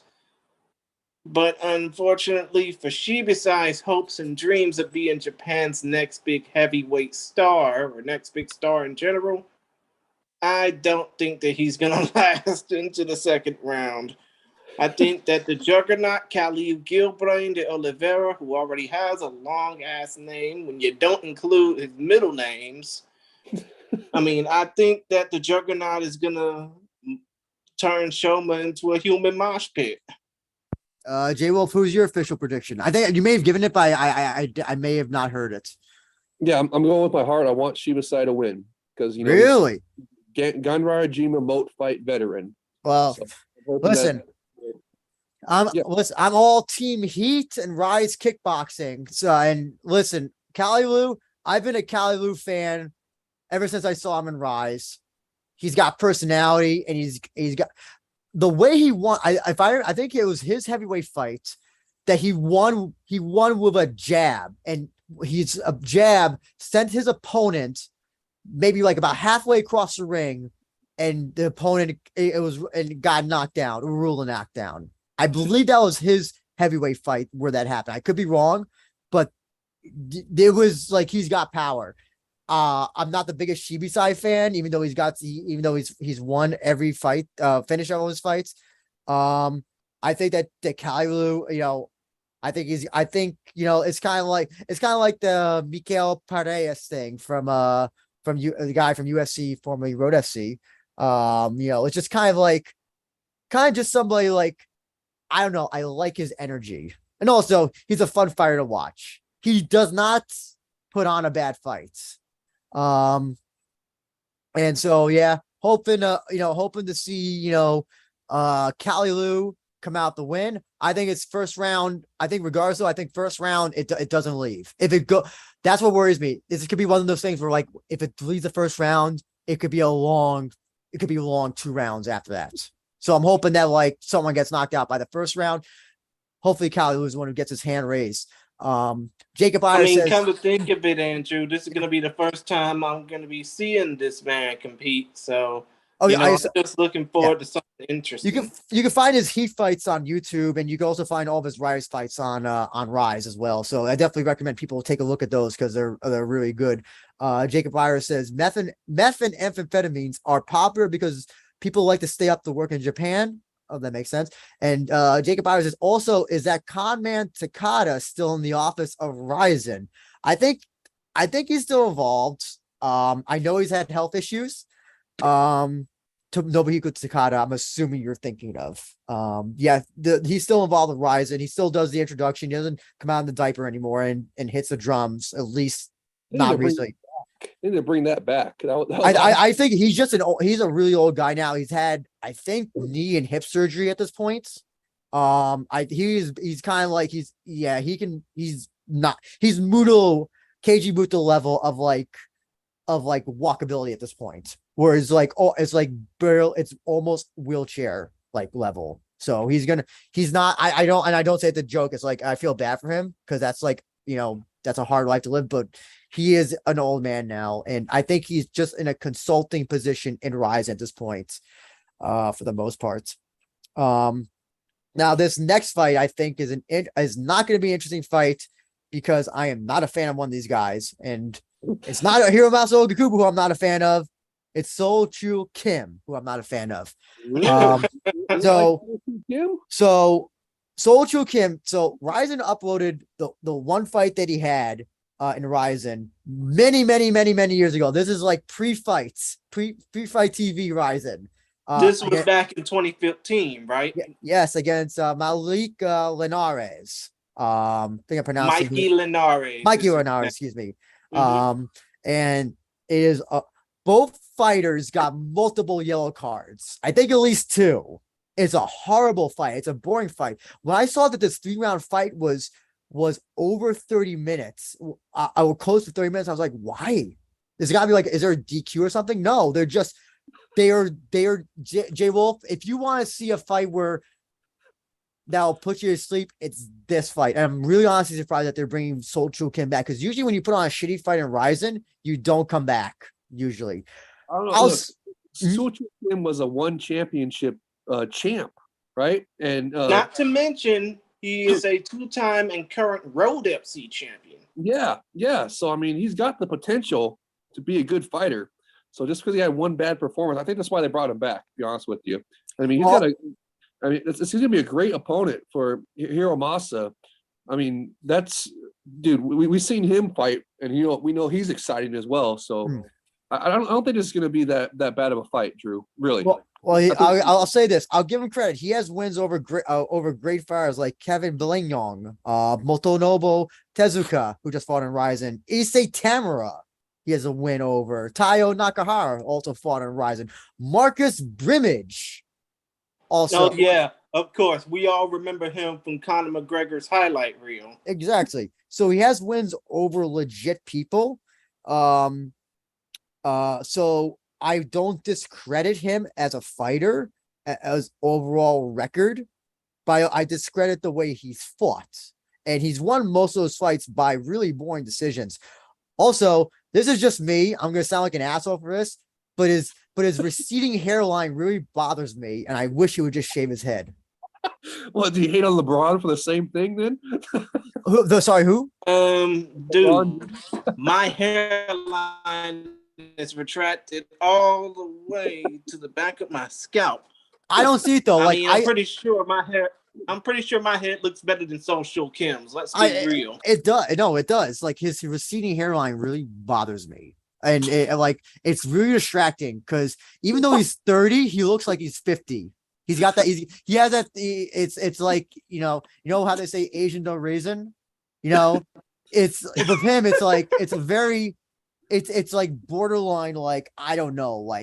It's like could be 30, which he is, or could be 50. But in all seriousness, I'm like, the man's going bald. listen, either get the hair club for men or get those, where they shave like the ass hairs and like put them in like the roots or whatever, do that, or just shave it off. Listen, he probably look like a badass if he shaved off his hair, to tell you the truth. He really would. Bald for sure, absolutely. In fairness, though, listen, again, I'm not discrediting his record. I mean, he's also fought on multiple weight classes as well. This will be his return to bantamweight, I think. Right? Or because I still don't know how the fuck one does or shit. It doesn't make any sense to me. It says it is. It says he's a featherweight, but it says he's at 135 for this bout. Yeah, so he's going down a weight class. The problem, Ogi Kubo's been on this, won the bantamweight tournament. And on an incredible win streak as well. So, JayWolf, how do you think this fight goes? I think Hiramasa is going to take it. He's a good fighter, like you said, he's on a win streak, won the Grand Prix, and I think that this fight, if Hiramasa wins this one, they're going to match him up with Koji for a third time. I think if Koji can get through the main event, so that's what I think is going to happen. I'm hoping. I mean, Socho Kim is a good fighter, and he's being brought in because, like you said, he's got a great record, former one champion, and it's going to be a good fight. So, and I'm hoping Hiramasa wins it in exciting fashion, and then that sets up the trilogy bout with Koji. Jacob Iyer says, one championships are for jobbers. Not entirely, but with all their big fighters leaving, they might only have jobbers. Like, hey, give us a hint of who's leaving. Come on, you can't just dangle it. That's all I can. That's all. Listen, when it comes out, it will come out. You know what, Andrew? The less said about that, the better. Also, Jacob Ayer says Kim got that bad hairline and he needs a do-rag to cover it up. You know what? I know. Jay Chris, remember when Vince McMahon got his head shaved and it was do-rag Vince with the ECW championship? That's what he's got to do. He's got to come out with the do-rag. Hey, I got a question for you though. Yes. The guys who are going to leave one championship, they're mixed martial arts fighters, right? Yes. Kickboxing and Muay Thai guys. It's mixed martial arts guys are leaving. Yes. Okay. Yes. Okay. I mean, it's probably because of the fact that they realized that ONE FC or that damned one championship is probably showing more favoritism towards certain fighters like the Lees. Yeah. Than anybody else on the roster, and that includes all the kickboxing and Muay Thai guys also. So I also asked as well, I think I know who one of them is going to be. I'll bet you anything one of them is Shinya Aoki is going to lead them and come to Epic Rising. The Shinya Aoki do whoever Shinya Aoki does. So and actually one of them is not him. That's all I'll say. JayWolf, how do you think this? Well, so you think Ogi Kubo wins? Do you think he grinds out a decision like he normally does? Do you think he can finish Kim? Yes. Most likely, I'm hoping it's for a finish, but it's probably going to be a decision win. But hopefully it's exciting. I mean, you never know. And you said so. Posit this. So I know you said if Ogi Kubo wins and Koji wins, obviously do the third match between them for the Does he have the does Koji still have the Rising belt? Or am I? Yeah. Yes. Okay. Yes. Do you do it for the Rising belt? Do you think you have Ogikubo versus Kyoji for the Rising belt? Yes. Absolutely. Why not? Uh, Absolutely. Yeah.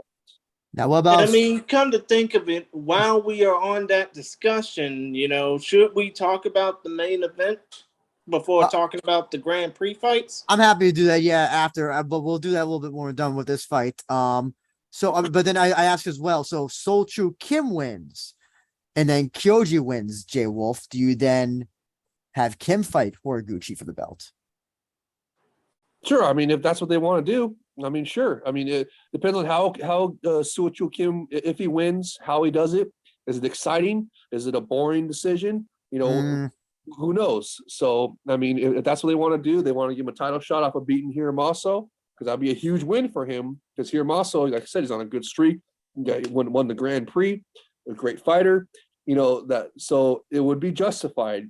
You know what I mean? But it depends on how he wins. If he wins in like a boring, hump fest decision where he doesn't use any of the superior rule set strikes, no grounded knees, no 12-6 elbows, nothing, then I wouldn't. No. But if he wins in exciting fashion, yes. Well, all the other thing you gotta take into account is that also Kim's, like I said, he has wins over legit people, former champion in one, current road FC featherweight champion as well.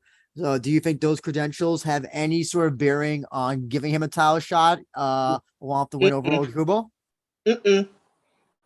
Because if you think about it, it's going to be just like that first fight he had against Mikey Linares. He's just going to come there and get the check, and that's it. Go back to South Korea. Well, I don't think he came for the check, so to speak, but I think he's generally not a guy who goes for a finish. See, here's the thing. Ogikubo, I think, is the same thing, but Ogikubo does it in a little bit more of an exciting way, I think. He's not afraid to go into deep waters as well. To me, from what I've seen with Sol Chul Kim, is that he kind of just goes for the bare minimum to get that win, and that's worse. I think. I don't like to see the bare minimum. I'm hoping that there's no yellow cards in this fight as well for inactivity. That was another reason. On an exciting fight in the Grand Prix, didn't he? Which Grand Prix? The Bantamweight Grand Prix. Oh, I'm sorry. I thought you were talking about Kim. I'm sorry. I thought you were talking about Kim. Okay. No. He just he out grappled and basically, also, I don't want to discount his win against Kai, but Kai also came into that thing with a broken hand. So, that definitely was a factor why Kai was not at his best. I mean, that's also Kai. That's been an issue for Kai for a long time. Jacob Byers says Mighty Mouse to Rizin. No. The Mighty Mouse definitely not the Rizin. Jay Krish, I'll throw it to you. Who do you think wins this fight and how do you think it goes? Oh, it's pretty much easy. I think that Ogikubo is going to win this fight, and I think he's going to eke out another decision. Because when you think about it, yeah, Social Kim won his last, I think, let's see. Social Kim won 9 of his last 10 fights. Mm-hmm. That's much as understanding, including, of course, the Mikey Linares fight that was all the way back on New Year's Eve 2015, but that's beside the point. I still think that Ogikubo has what it takes to become a champion in Rizin. I cannot say the same for Social Kim because he's already a champion in Road FC twice over, by the way. And he has already solidified himself being the first ever 1FC, bantamweight or featherweight. I think this was before they had the weight fluctuation things, but bantamweight champion, of course. Still, though, point of the matter is, I think that Ogikubo is going to eke out his decision, and I think the next fight for him might be on New Year's Eve, maybe against Horiguchi for the title, maybe not. But still, though. Yeah. Oh, no, I just think that around this time next year, we will see Hiromasa Ogikubo as the new Rizin Bantamweight champion of the world. Yeah, I agree with, I think we're all in agree, it's unanimously decision agreement, kind of like how this fight will probably go, that we all think Okubo is gonna, yeah, he's gonna win it, probably by decision. And if let's connect that with the main event, Kyoji Horiguchi versus Kintaro. And so yeah, I think the idea is to have Okikubo win, Kyoji get a win, and then you have their third. Is it the third match or will it be the fourth match? I think it'll be you said third match, right? I think it would be the third. Okay. Yeah. It's definitely the third match. Yeah. But I mean, that the question is though, can Kyoji beat Kintaro? Now here's the question: with his last performances, his last losses in Bellator. Listen, give credit where he was winning the Pettis fight before he got knocked out, and Patchy Mix really overwhelmed him with his size. I think maybe 3 or 4 years ago he beats Patchy Mix. I really do believe that, even finishes him potentially. But JayWolf, do you think Kyoji coming? When fighters lose, and they always say so. What was it? I forgot who said it after the Kamaru Usman knockout, but someone said that's like a career changing knockout. And I'm almost tempted to JayWolf disappeared and now is back in. Sorry. Can we hear him? JayWolf, what happened to you? JayWolf, are you here? JayWolf? Yes, can you hear me? Oh yeah, sorry, you disappeared. Mhm. Sorry, I was asking you a question. So here's the question. Sorry, I want my device dropped I don't know what happened. No problem. So I want to say, one of the things about I forgot who said it about the Kamaru Usman Leon Edwards knockout was that was like a career changing knockout, and I'm kind of in agreement that maybe that Pettis knockout was as well. Do you and then he had the loss against Patchy Mix after. Does Kyoji do you put Kyoji's chances very high in this fight as opposed to like maybe 5 or 6 years ago, where we'd probably all be like, oh yeah, Kyoji's going to destroy Kintaro? Here, can you guys still hear me now? Yeah, we can hear you. Okay, good. Sorry, I just had to switch devices real quick here. That's fine. So the question is, you think is Kyoji going to beat Kintaro? Well, given the context of his losses, that knockout against Pettis, the loss against Patchy, do you think that where do you put Kyoji's chances at beating Kintaro now? I think they're pretty high. I mean, he's going to want to come back from those losses, and he's in Japan, so he's going to want to perform great in Japan in front of his like home crowd. You know what I mean? So I think he's got great chances, to be honest with you, because he's a great fighter. Just because he got a couple of those losses, I mean, dude, he was beating Pettis. He was dominating Pettis before that spinning back fist knockout, and then the Patchy Mix fight. He arguably beat Patchy Mix. They gave Patchy Mix the fight because I think they overrated the backpack move. You know what I mean? But I mean, some people had that as a draw at worst for him. So I mean, look, but they did go down as losses. He got knocked out by Pettis and he lost his decision versus Patchy Mix. So he is on a losing streak right now. But those were not like one-sided, lopsided losses. You know what I mean? So I don't think he's declined as much, and I just don't think Kintaro's got. Well, you never know. I mean, but look, I think Koji is going to be able to bring it. He's in Japan. He's gonna be. This is not for the bantamweight title, is it? No, it's non-title. Mm-mm. Okay, well, it's a non-title fight. So that's going to be some pressure off of him right there. He doesn't have to worry about losing his belt if he loses. So that's going to be less pressure. I just think he's going to bring it, dude. I think he's going to bring it. He wants to snap his streak, and he's going to want to get back in the winning column, and he's going to do it in sensational fashion. He's going to want to cherry this card, and it's going to be fun. I just can't wait. How do you think he beats Kintaro? If he doesn't knock him out, he submits him. I think it's a finish. Yes. What do you think? What do you put Kintaro's chances of beating Kyoji? I mean, there's got to be a chance there because, like you said, Kyoji is on a losing streak right now. So he's No, here's the other interesting as well. Sorry to interrupt you, Jay, but they're both on losing streaks. That's the other thing that's interesting about this fight. They're both on losing streaks. Okay, so they both want to snap their streaks here. Yes. They want to get back in the win column. So I mean, you gotta give them a chance, because I mean, I just don't think it's gonna happen, but you never know. I mean, this is a fight. That's why we'll put on the fight. So we'll see. But he definitely has a chance. But I just think Kyoji is gonna be too much for him. He's too good of a fighter, and he just it's gonna be awesome. I can't wait to see it. And then it's gonna set up. I think it's gonna set up for the third trilogy bout with Hiramaso for the title after this. But if Kintaro beats Kyoji, do you then have to squash those plans? And then Kintaro gets a rematch. You have to do the rematch for the title this time. Put the title on the line.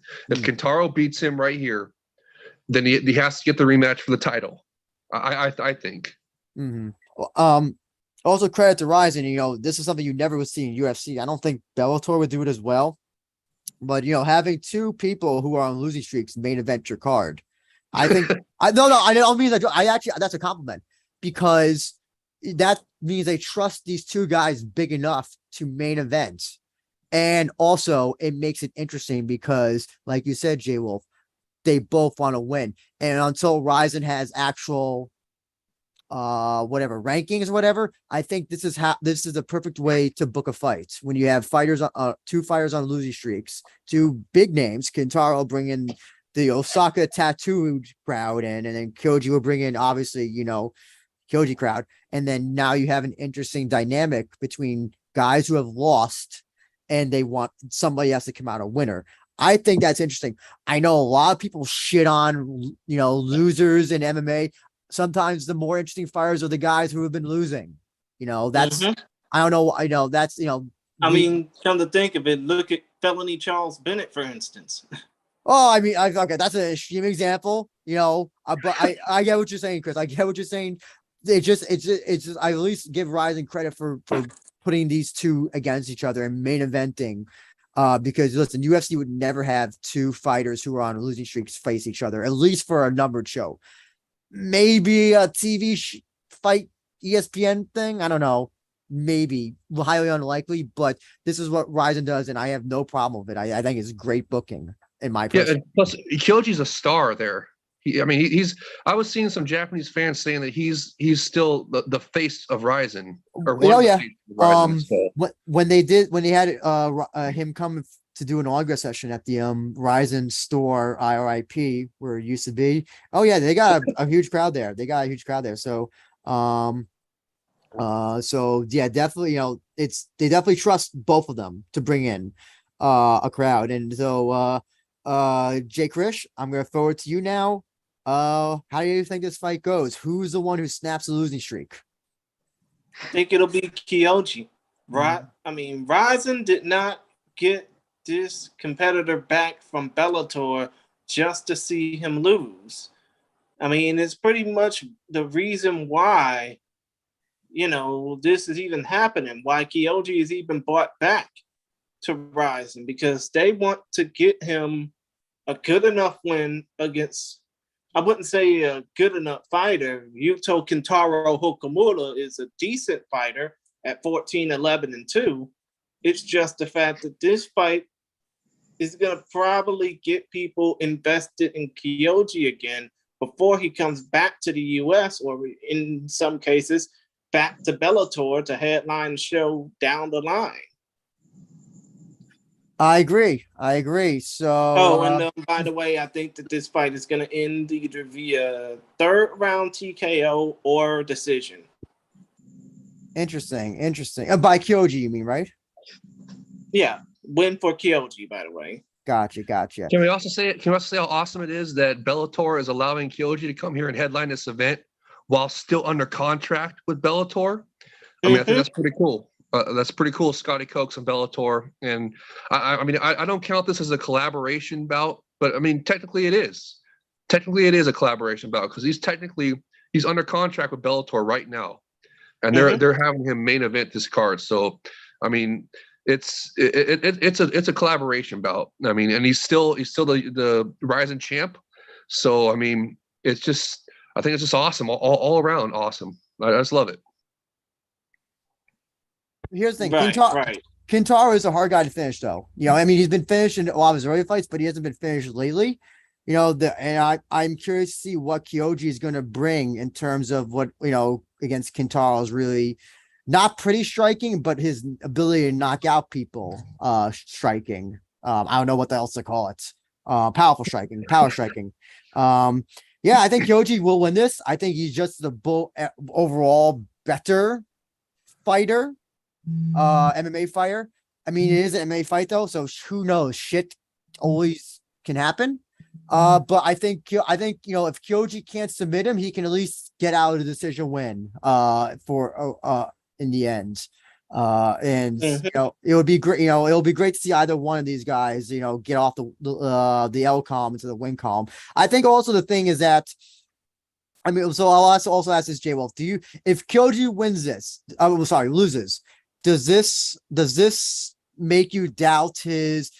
I mean, you know, people are saying Tony Ferguson needs to retire now after 5 losses. Do you think that we start to veer into that territory of where Koji might need to retire? Hell no, absolutely not.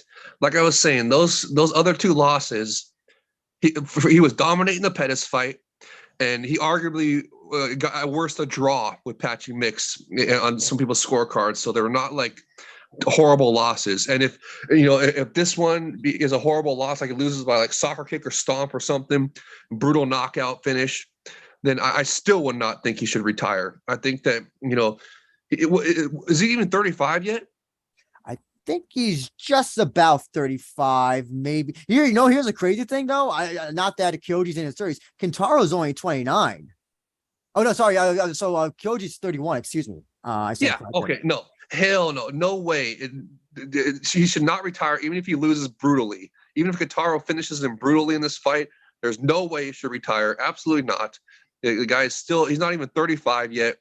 I mean, he's a great fighter. There's just no way should he retire. Absolutely not. I'll pose the same question to you, Jay Chris. What do you think if Kyoji loses, I don't think it's time to pull the plug on him. I think that he's going to, you know, probably go back to Bellator with a loss, probably go back to American Top Team in Coconut Creek, Florida with a loss, but he'll learn from that. I mean, it's like you said. I mean, it's like, in a way, you just realize he's only 31. He's not really a flash in the pan. He's not really a bust. He's a star still. I mean, he's been a star since he's been in the UFC. And Japan still loves him. So. You're right. He's young, but he's also been fighting for a long time. That's the other thing. He's like his 31 in MMA years is much older than a lot of other people, just because of how long he's been fighting. So I won't be in the he should retire thing. I hate when people do that because we don't. It's like when people say, "Oh, Tony Ferguson needs to retire." I don't think he needs to. Listen. This whole idea that like the fans need to tell people or you know, commentators need to tell people, oh, you know, you need to retire. You know, once it gets into, I think the when it comes to retirement, once you start getting to like BJ Penn level near the end of his UFC career, that's when you start saying retire. I don't even think, or like Chuck Liddell level, or like you know what I mean, stuff like that. That's when you say, okay, it's time to retire. But you're absolutely right, Drew. Even Ferguson's losses, I don't think are retirement, because he lost against people that are some of the best fighters in the world in that weight class. And Kyoji, you know, Pettis is no slouch. You know, Pettis, in like you said, JayWolf, he was losing the fight up until that thing, but nonetheless, Pettis still beat him.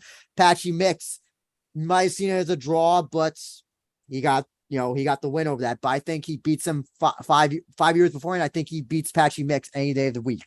And then, so I don't think, you know, unless he starts getting knocked out in the next 3 fights he has, then I don't think we need to talk about retirement at all. I really don't think so. I think that's presumptuous talk. Before we go on to the Grand Prix, Anna wants to know, sorry for going off topic. No, that's fine. We always go off topic, Anna. No problem at all.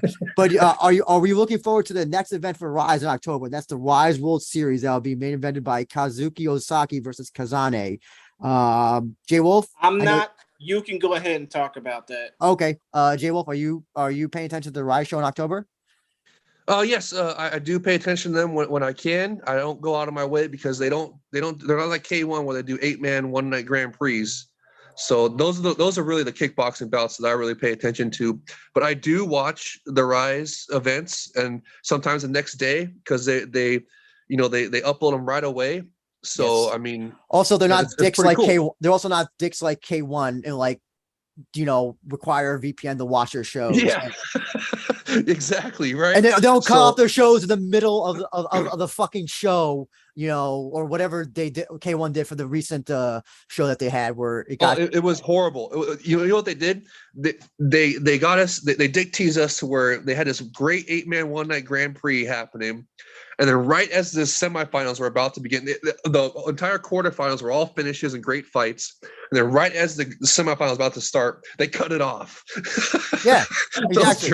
Yeah, exactly. K1 is run by maniacal tyrants as well. I don't like their business model. I think it's very old fashioned, but if they want to do that, that's fine. I don't care. They don't make any outreaches to us, so I just basically don't care about their shows. And then among that, I have to watch their shows with VPN. Sorry, it's like, too bad. Yeah, well, but they're the only ones with balls to do the 8-man one night Grand Prix, which are some of the most awesome things in combat sports. And I think on high kicks and arm bars, I think it was Babu Jack or the Dog Man. One of them made the good point that like not necessarily the best fighter wins. It's usually the one who's the healthiest wins, which is a good point. No, 8-man one night Grand Prix favor finishers, period. And usually the best finisher is usually the one that wins. But I mean, it's not even about, it's about how much fun they are. The one night Grand Prix they're some of the most fun events in combat sports. And I wish Rise would start doing them. They do 4-man every once in a while, which is cool, but it's just not as cool as 8-man one less night Grand Prix. Likely for fuck ups to happen with 4-man usually. It's just not as much fun. I'm telling you, there's something about the 3 full fights in one night. It's just fun. It's just it's sensational. I'll also just quickly say yes, I'm looking forward to it. The Osaka shows, World Series, whatever you want to call them, are always great. Yama's on the card taking on Taiju and Nakamura. Oh, yeah. Absolutely. Chad Collins is back. Taiga is doing back on the win column. I also know Anna, your favorite, Sho Ogawa, is also on the card as well. And then you got Shiro Matsumoto and Koki Osaki, who did they fight or I think they were supposed to fight, right? But then I think Koki Osaki did not make weight. He was supposed to be the alternate. I remember, Anna, I think it was you who explained that whole thing in a comment, and I can't remember it entirely off the top of my head about the whole alternate thing. So yeah, and Kazane, the next star of Teppen Gym main eventing. So it's definitely going to be a great show. If they have it on Fights, it'll be great. If not, listen, I know they'll upload it on YouTube. That's awesome. That's a great thing, is that that they're always reliable, and then they're always going to upload their shit as well. And it's also easy to find. If Yaman's fighting, that's definitely a must-see bout. Absolutely. So yes, Anna, we will be paying attention to that, the next Rise card for sure. And so with that, we do come to, I guess we're going opposite directions. So we'll kind of the ends. Well, actually, we're in the end. Well, almost. Because let's just talk about this as a whole. The Rizin Women's Super Anaweight Grand Prix was supposed to feature Reina Kubota, but because of the injury she sustained in her fight with Anastasia, Little Tiger Spetskivska will be taking her place against Seika Izawa. Meanwhile, Ayaka Hamasaki, the old lady of the group, the oldest competitor still active in this Grand Prix, will take on Siwoo Park, who's just been a giant killer, so to speak. Yeah. So I just gotta ask, who's gonna win these two fights, and who is going to win the tournament final when this wraps up on New Year's Eve? Well, I guess. Well, you mean like who will make it to the final, J. Chris? Yeah, who's gonna make it to the final on New Year's Eve? Gotcha. Great, JayWolf. Oh, I'm hoping for Seika Izawa. I think she's just a sensational. You can't even call her a prospect anymore. But I mean, she's just a sensational star fighter, star in the making fighter. I mean, superstar blooming before our eyes. That's why they call her star flower, I guess. She's a superstar blooming right before our eyes here. But she's just a great fighter. So I'm really looking forward to that match. You know, and then the other one, you know, Ayaka Hamasaka, you know, is great. Hamasaki. Hamasaki is a great OG fighter as well. I mean, I saw her live in Invicta before, you know, and just she's just a great fighter. But and then Siwoo Park, you know, she's on the up and coming fighters right there. I do not agree that she beat Reina in her previous bout, but hey, you know, well, no, I mean before the Grand Prix, she beat Reina, and I just did not agree with that decision. And, you know, it's disappointing that Reina got injured, but maybe they can have Reina be, you know, an alternate, you know, in case one of these fighters gets hurt. Who knows? She has what is it, an orbital injury. That's like, but I thought they said that it wasn't that bad and that she could be possibly on the New Year's Eve card. Geez, I don't know what's the I don't know, like, what's the measure of like a not bad orbital injury. I just a assume small fracture, like just a small fracture, or you know, not like an actual like break. I guess that's better, but it's still an eye injury. And like, that's stuff that's like, it's at least 3 months, and it's September. This is gonna be end of September. She may be better, but she may not be even cleared by then. It may be one of those fights where her eye will be, you know, better, but then she can't take any sort of impact to it because it'll just re-break much more easily. So that's you're right. Yeah, you're right. You should hold her out until next year then. Because you're right, eye injuries are no joke. They're not something to mess around with. Hey, maybe we can get Anna Banana be the alternate for the Grand Prix.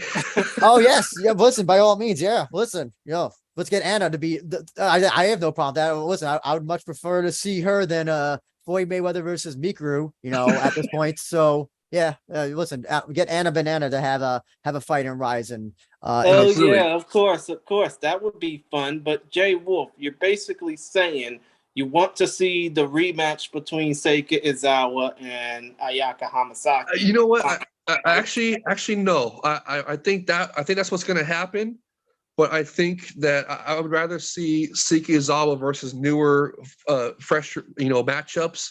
So I would personally like to see Seika Izawa versus Siwoo Park in the final. Yeah, I think that's also the kind of thing that sucks about this. I think they were banking, so they were going to do Reina versus Seika, as you said. And I think that's, I don't think you could count Reina easily out of that fight. That's absolutely not. Yeah. And so I think Rizin at the behest and sacrifice of having Seika lose, what really wanted to do Ayaka and Reina, because they said that they would never fight each other because they're teammates, longtime friends and teammates, and they said the only way to fight is if it's in the final. So, now the likelihood of that fight is very, very, very, very, very, very, very, very tiny. So I don't think it's gonna happen. Anyway, I think that, so now you do now run the risk. So between if Ayaka wins or Siwoo Park wins and then Seika wins, you then run the risk of that your final is going to be a rematch. I think for the Siwoo Park is a little bit different because that was in Deep Jewels or Deep or whatever. So that is, that was a while ago.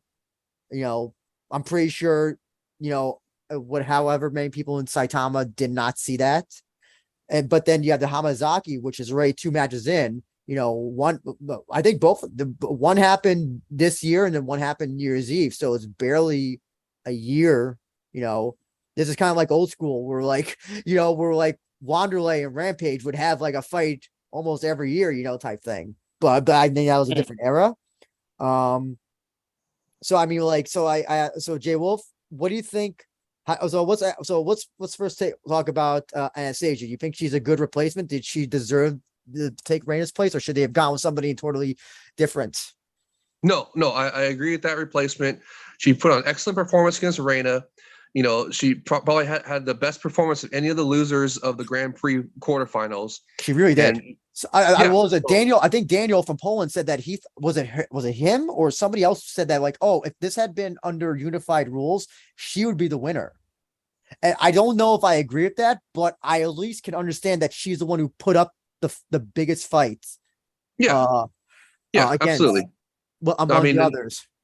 No, there's no way she beat Reina. I don't think so. I mean, I'm biased for Reina, but I'm with you. She didn't beat her under the Rizin rule set or the unified rule set. We're judging it by round, and the Rizin rule sets a fight as a whole. So she didn't beat Reina under any of those. So, but she did put up an excellent fight. You know what I mean? And she put the best fight up of any of the people that did not advance in the quarterfinals. So I think that was a great replacement.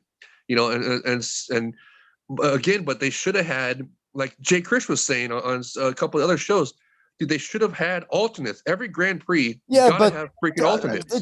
Whatever reason, they don't do alternates anymore. I don't know why. It's because this one was not a one-night Grand Prix final Pride style like they normally do. So, that's why they didn't have an alternate this time, but they gotta have alternates no matter what, even if it's not a one-night Grand Prix final. Mm-hmm. So they'll next year you'll see they'll go back to normal. They'll have one night Grand Prix finals Pride style. They'll have alternates, everything. It'll be fine. So it's just this Grand Prix right here, just the one off basically. True. And come to think of it, I for one am hoping to see a rematch between Seiki Izawa and Ayaka Hamasaki, assuming they will get past these two fights coming up. I mean, who knows? Maybe it might be Siwoo Park versus Seiki Izawa in a deep jewels battle. But still, that's who I'm hoping to win on Sunday, Izawa and Hamasaki, so they can battle up on New Year's Eve for the third time.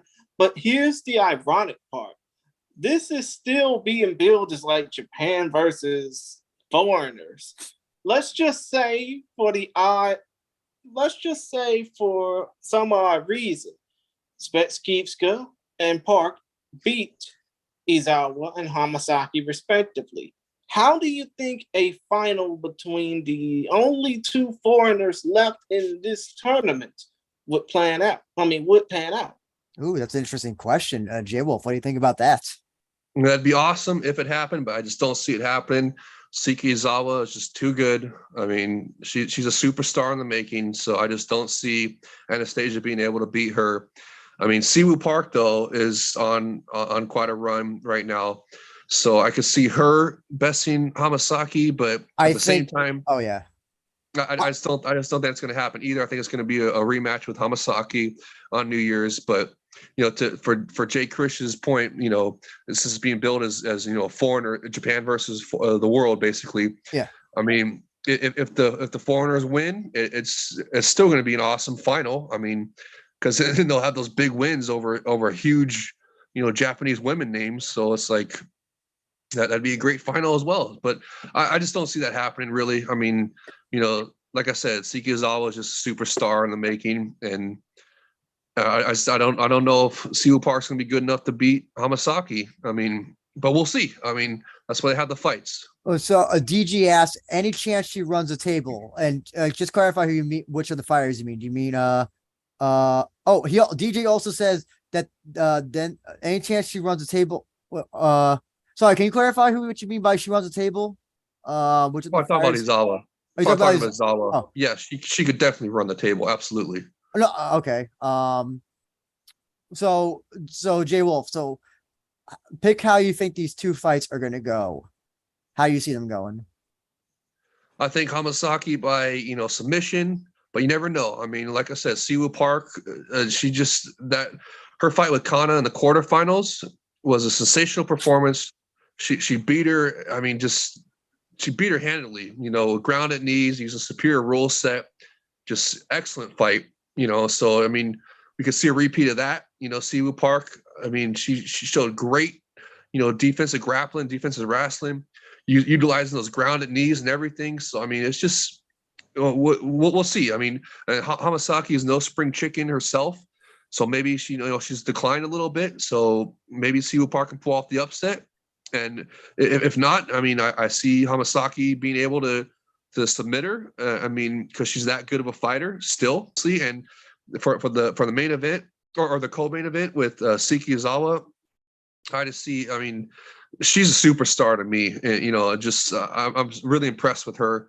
She's a really impressive female fighter, and just I see her finishing Anastasia. I mean, she's just that good, and probably the finish will be by submission. If not, I mean, maybe she could do but you know, Reina couldn't finish her with strikes. So I don't know if Izawa would be able to finish her with strikes, but you never know. I mean, it's going to be a good one for sure, either way. But I definitely see, you know, I could see Izawa beating her by submission. Yeah. Izawa's not a striker by trade, so I think it's highly unlikely she does beat Anastasia that way. Potentially, remember, that's how Izawa beat Hamasaki, was with those up kicks. Remember, those No, up no, kicks no. from the ground stunned her. No, she had to in the first. Well, you talking about the second fight or the first fight? The first fight was with the up kicks, right? Up kicks stunned her, Oh, and then she got her down on the ground and choked her out, right? okay, yeah. No, First fight?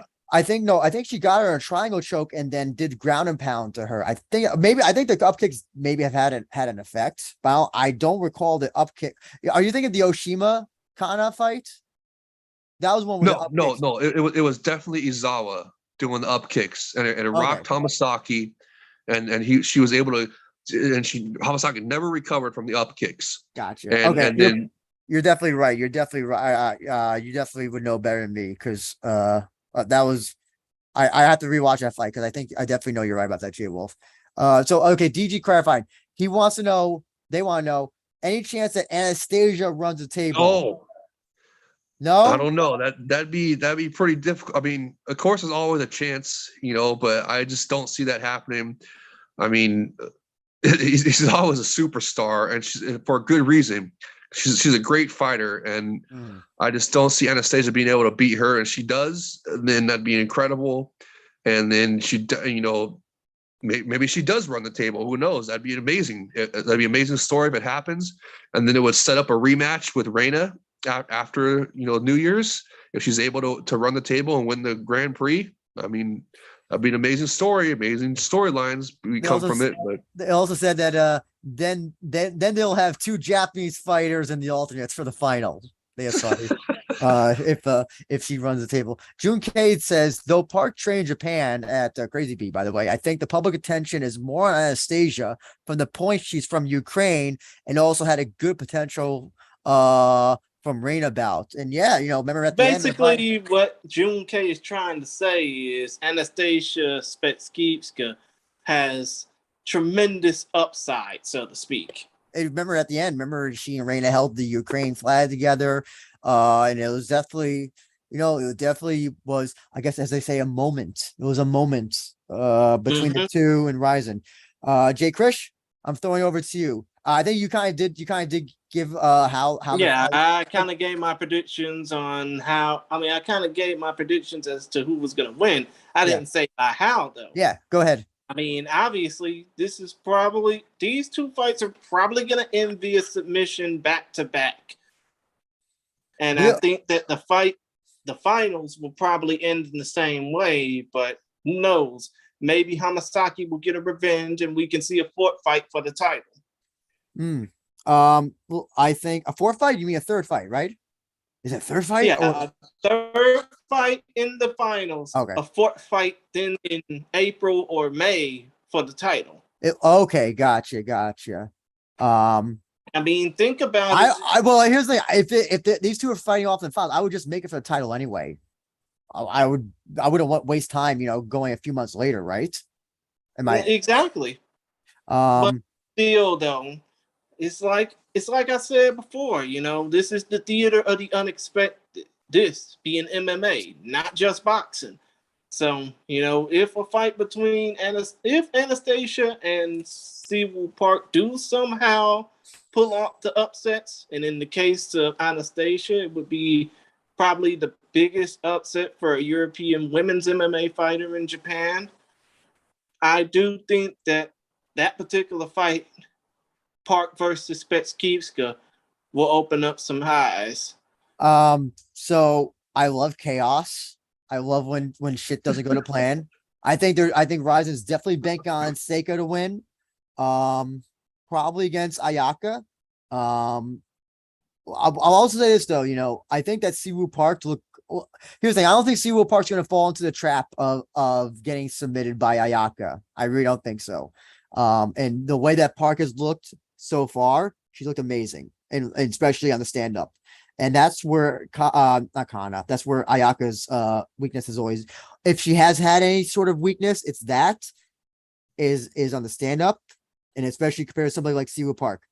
And I love Ayaka, but man, I don't like this is going to be a tough one. I think I got to pick Park to go forward just based on how good she looked. I'll say this. I think Park looked better in her win against Kana than Ayaka looked in her win against Jessica Aguilar. So I definitely think that I based that on my pick here, Park, to go forward. Now, when it comes to Seika and Anastasia, man, imagine the shit that would just go down if Anastasia won. Wouldn't that be like cool? Would you like it, Jay, or would you be like, fuck? God damn it. I'd be devastated. Yeah, no, I like Izawa a lot, so that would be a devastating loss for me. But I mean, it'd be cool for you guys because you like Drew said, you like the chaos and fans like that Anastasia. Makes things interesting. We can do Saika Ayaka a year from now, and I'll still be excited then. In this case, if it's a Grand Prix, Rizin has you can't not do it unless one of them gets injured. So you have to do it, but I think, and plus I don't know how much Ayaka is going to fight, how much longer, to tell you the truth. I'll tell you, you know what? Fuck it. I want to see Anastasia win. I think Anastasia has more to gain from winning than Seika has from losing against Anastasia. And you know what? Come on, this is a feel-good story. I'm all behind the feel-good stories. I love feel-good stories in MMA. She lost the fight against Reina. She's from the Ukraine. She's dealing with all that shit that's in the Ukraine. She gets another opportunity to fight in Rizin. I think Daniel made a mention that she looked like she wasn't training seriously for the Reina fight. I'm hoping she trains seriously for this fight because I think Seika is definitely a tougher fight than Reina. I'm gonna say that Anastasia. I don't know how. I'll say decision win, whatever. And I'll say that Siwoo Park. I think that Siwoo Park will outmaneuver Ayaka on the feet to go ahead to win. So you guys are hearing from me. Anastasia Svetskyska going on to the Rizin Atomweight GP finals against Siwoo Park. I'm putting my money where my mouth is. I want to see a non-traditional fight. I want to see a balls to the wall bonkers final. And I mean, don't put your money there. Come to think of it, if that fight were to happen, the international audience would be all over it. I'll say this as well. Guess what you could do for the alternate, JayWolf? What? Ayaka versus Seika. Okay. You want to have that for the alternate? No, as an alternate for the finals as well. If a DG is saying, hey, if it's Park and Anastasia in the finals, then hey, do Ayaka and Seika. Again, well, they don't need an alternate for the finals night. I mean, if they're gonna have an alternate, it's got to be on one of these next upcoming cards in October. If they're gonna do an alternate bout. That's true. Oh yeah, I forgot. Yeah, they're not doing it. Oh yeah. So yeah, okay, yeah, just you could do the fight anytime. So you know what? I do not want to say that I'm looking forward to Izawa losing, and she probably will not, but I would rather see Anastasia win. Just don't bet on that because you're going to be disappointed. I've been a fan of listen, every time that Rise has brought in those Eastern European or just European fighters like Lara Croft, the Polish fighter, or just these randos from like countries I never heard of, Rihar's Biggest, and others. It's just like, I like to see these people getting plucked from obscurity, and getting the big showcase in Rizin. But I know we're really running all the time because I'm really tired. So I'm just gonna posit this question to you, JayWolf.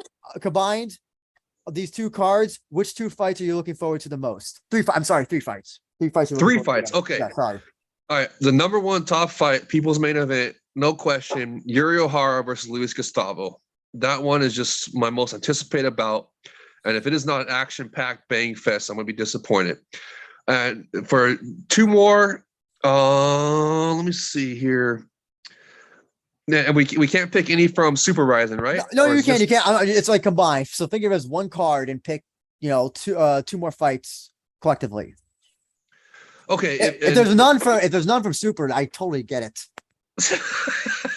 No, I'm actually looking forward to the exhibition with Mayweather and Mikuru, and I'm really happy that they're doing that and that they've combined the cards, because I think that it's going to carry over, and there's going to be new fans exposed to the awesomeness of Epic Rizin's superior rule set for 38, and it's just they're going to be hooked in through the Mayweather Mikuru exhibition, and then they're going to discover how awesome Epic Rizin is with their superior rule set for 38.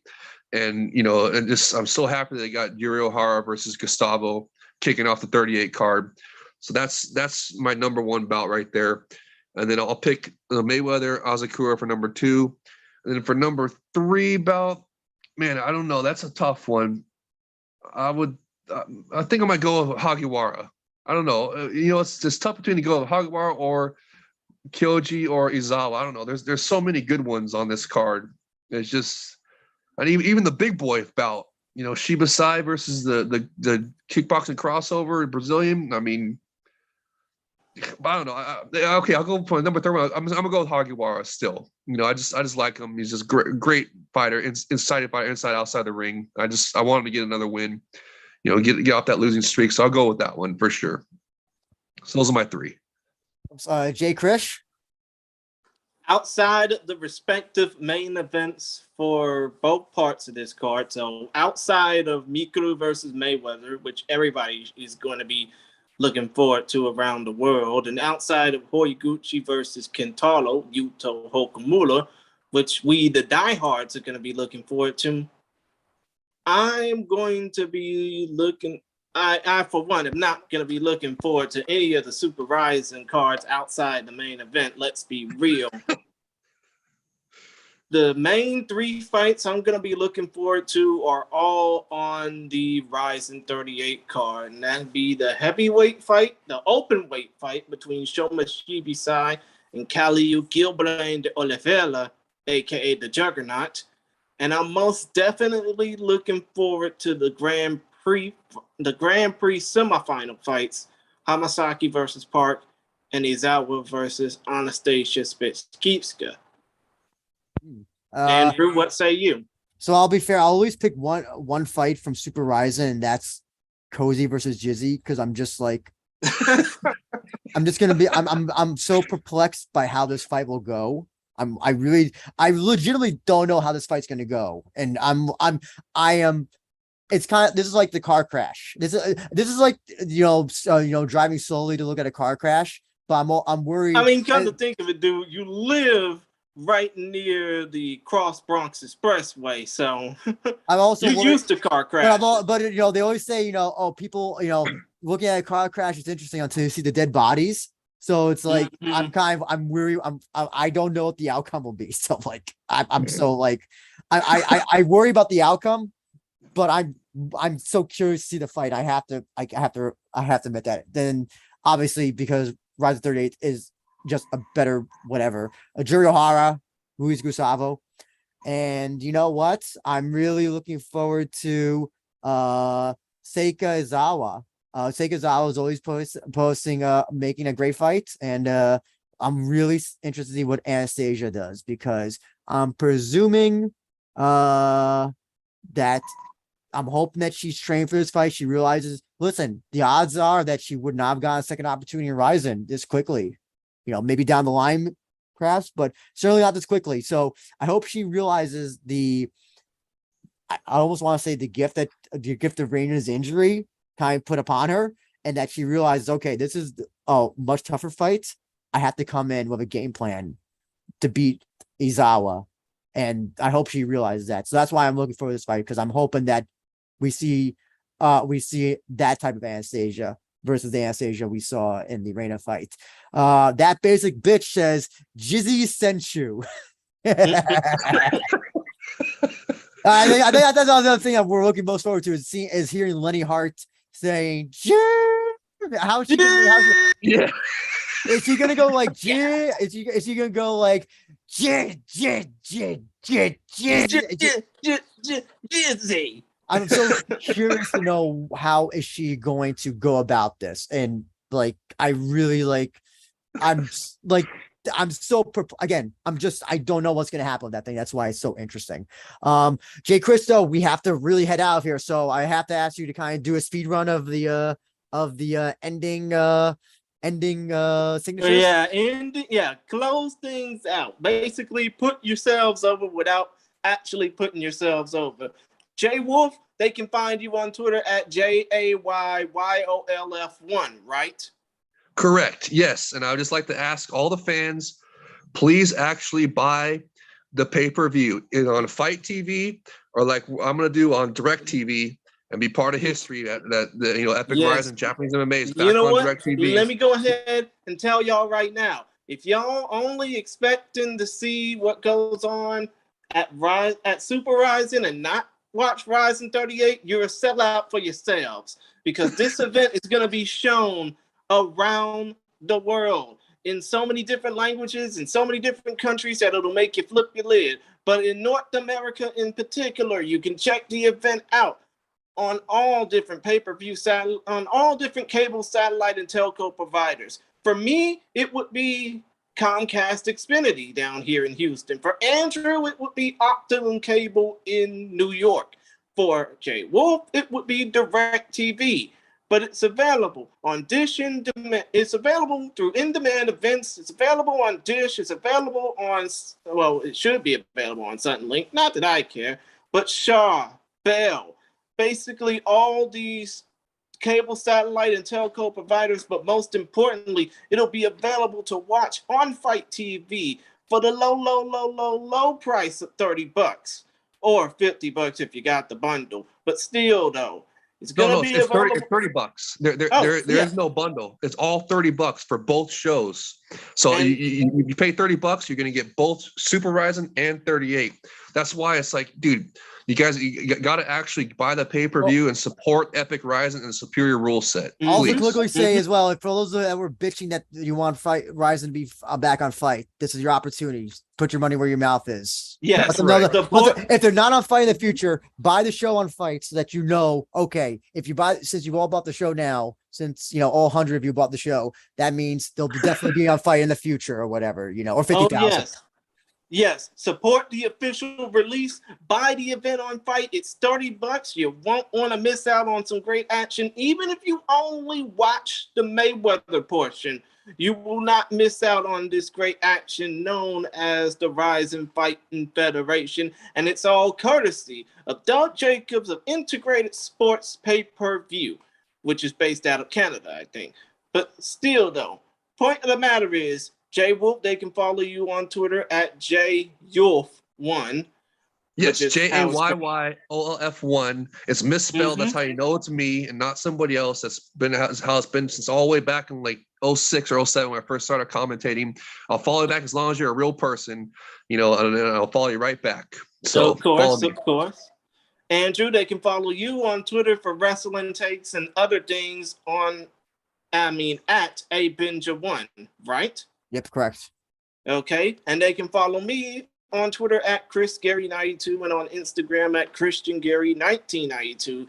But other than that, you can follow the We Are Rizin podcast on Twitter at We Are Rizin Pod. That's WeAreRizinPod, all in one word. And when we get off our lazy rear ends and actually update the audio portion, you can listen to us on SoundCloud, Stitcher, Apple Podcasts, Google Podcasts, or wherever you get your podcast of choice.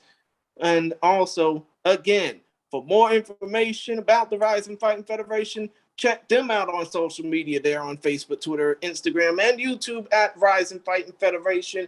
But still, this Saturday, don't delay, act today. The event will take place September the 24th. Don't miss out. Don't get shut down. You won't want to miss the action that goes down at Rizin 38 and Super Rizin especially, because when it comes down to the great action, the great intensity. There's nobody that does it like the Rizin Fighting Federation. And if you want to support them, this is exactly how you get that done. Because it's like the great Lenny Hart always likes to say in closing,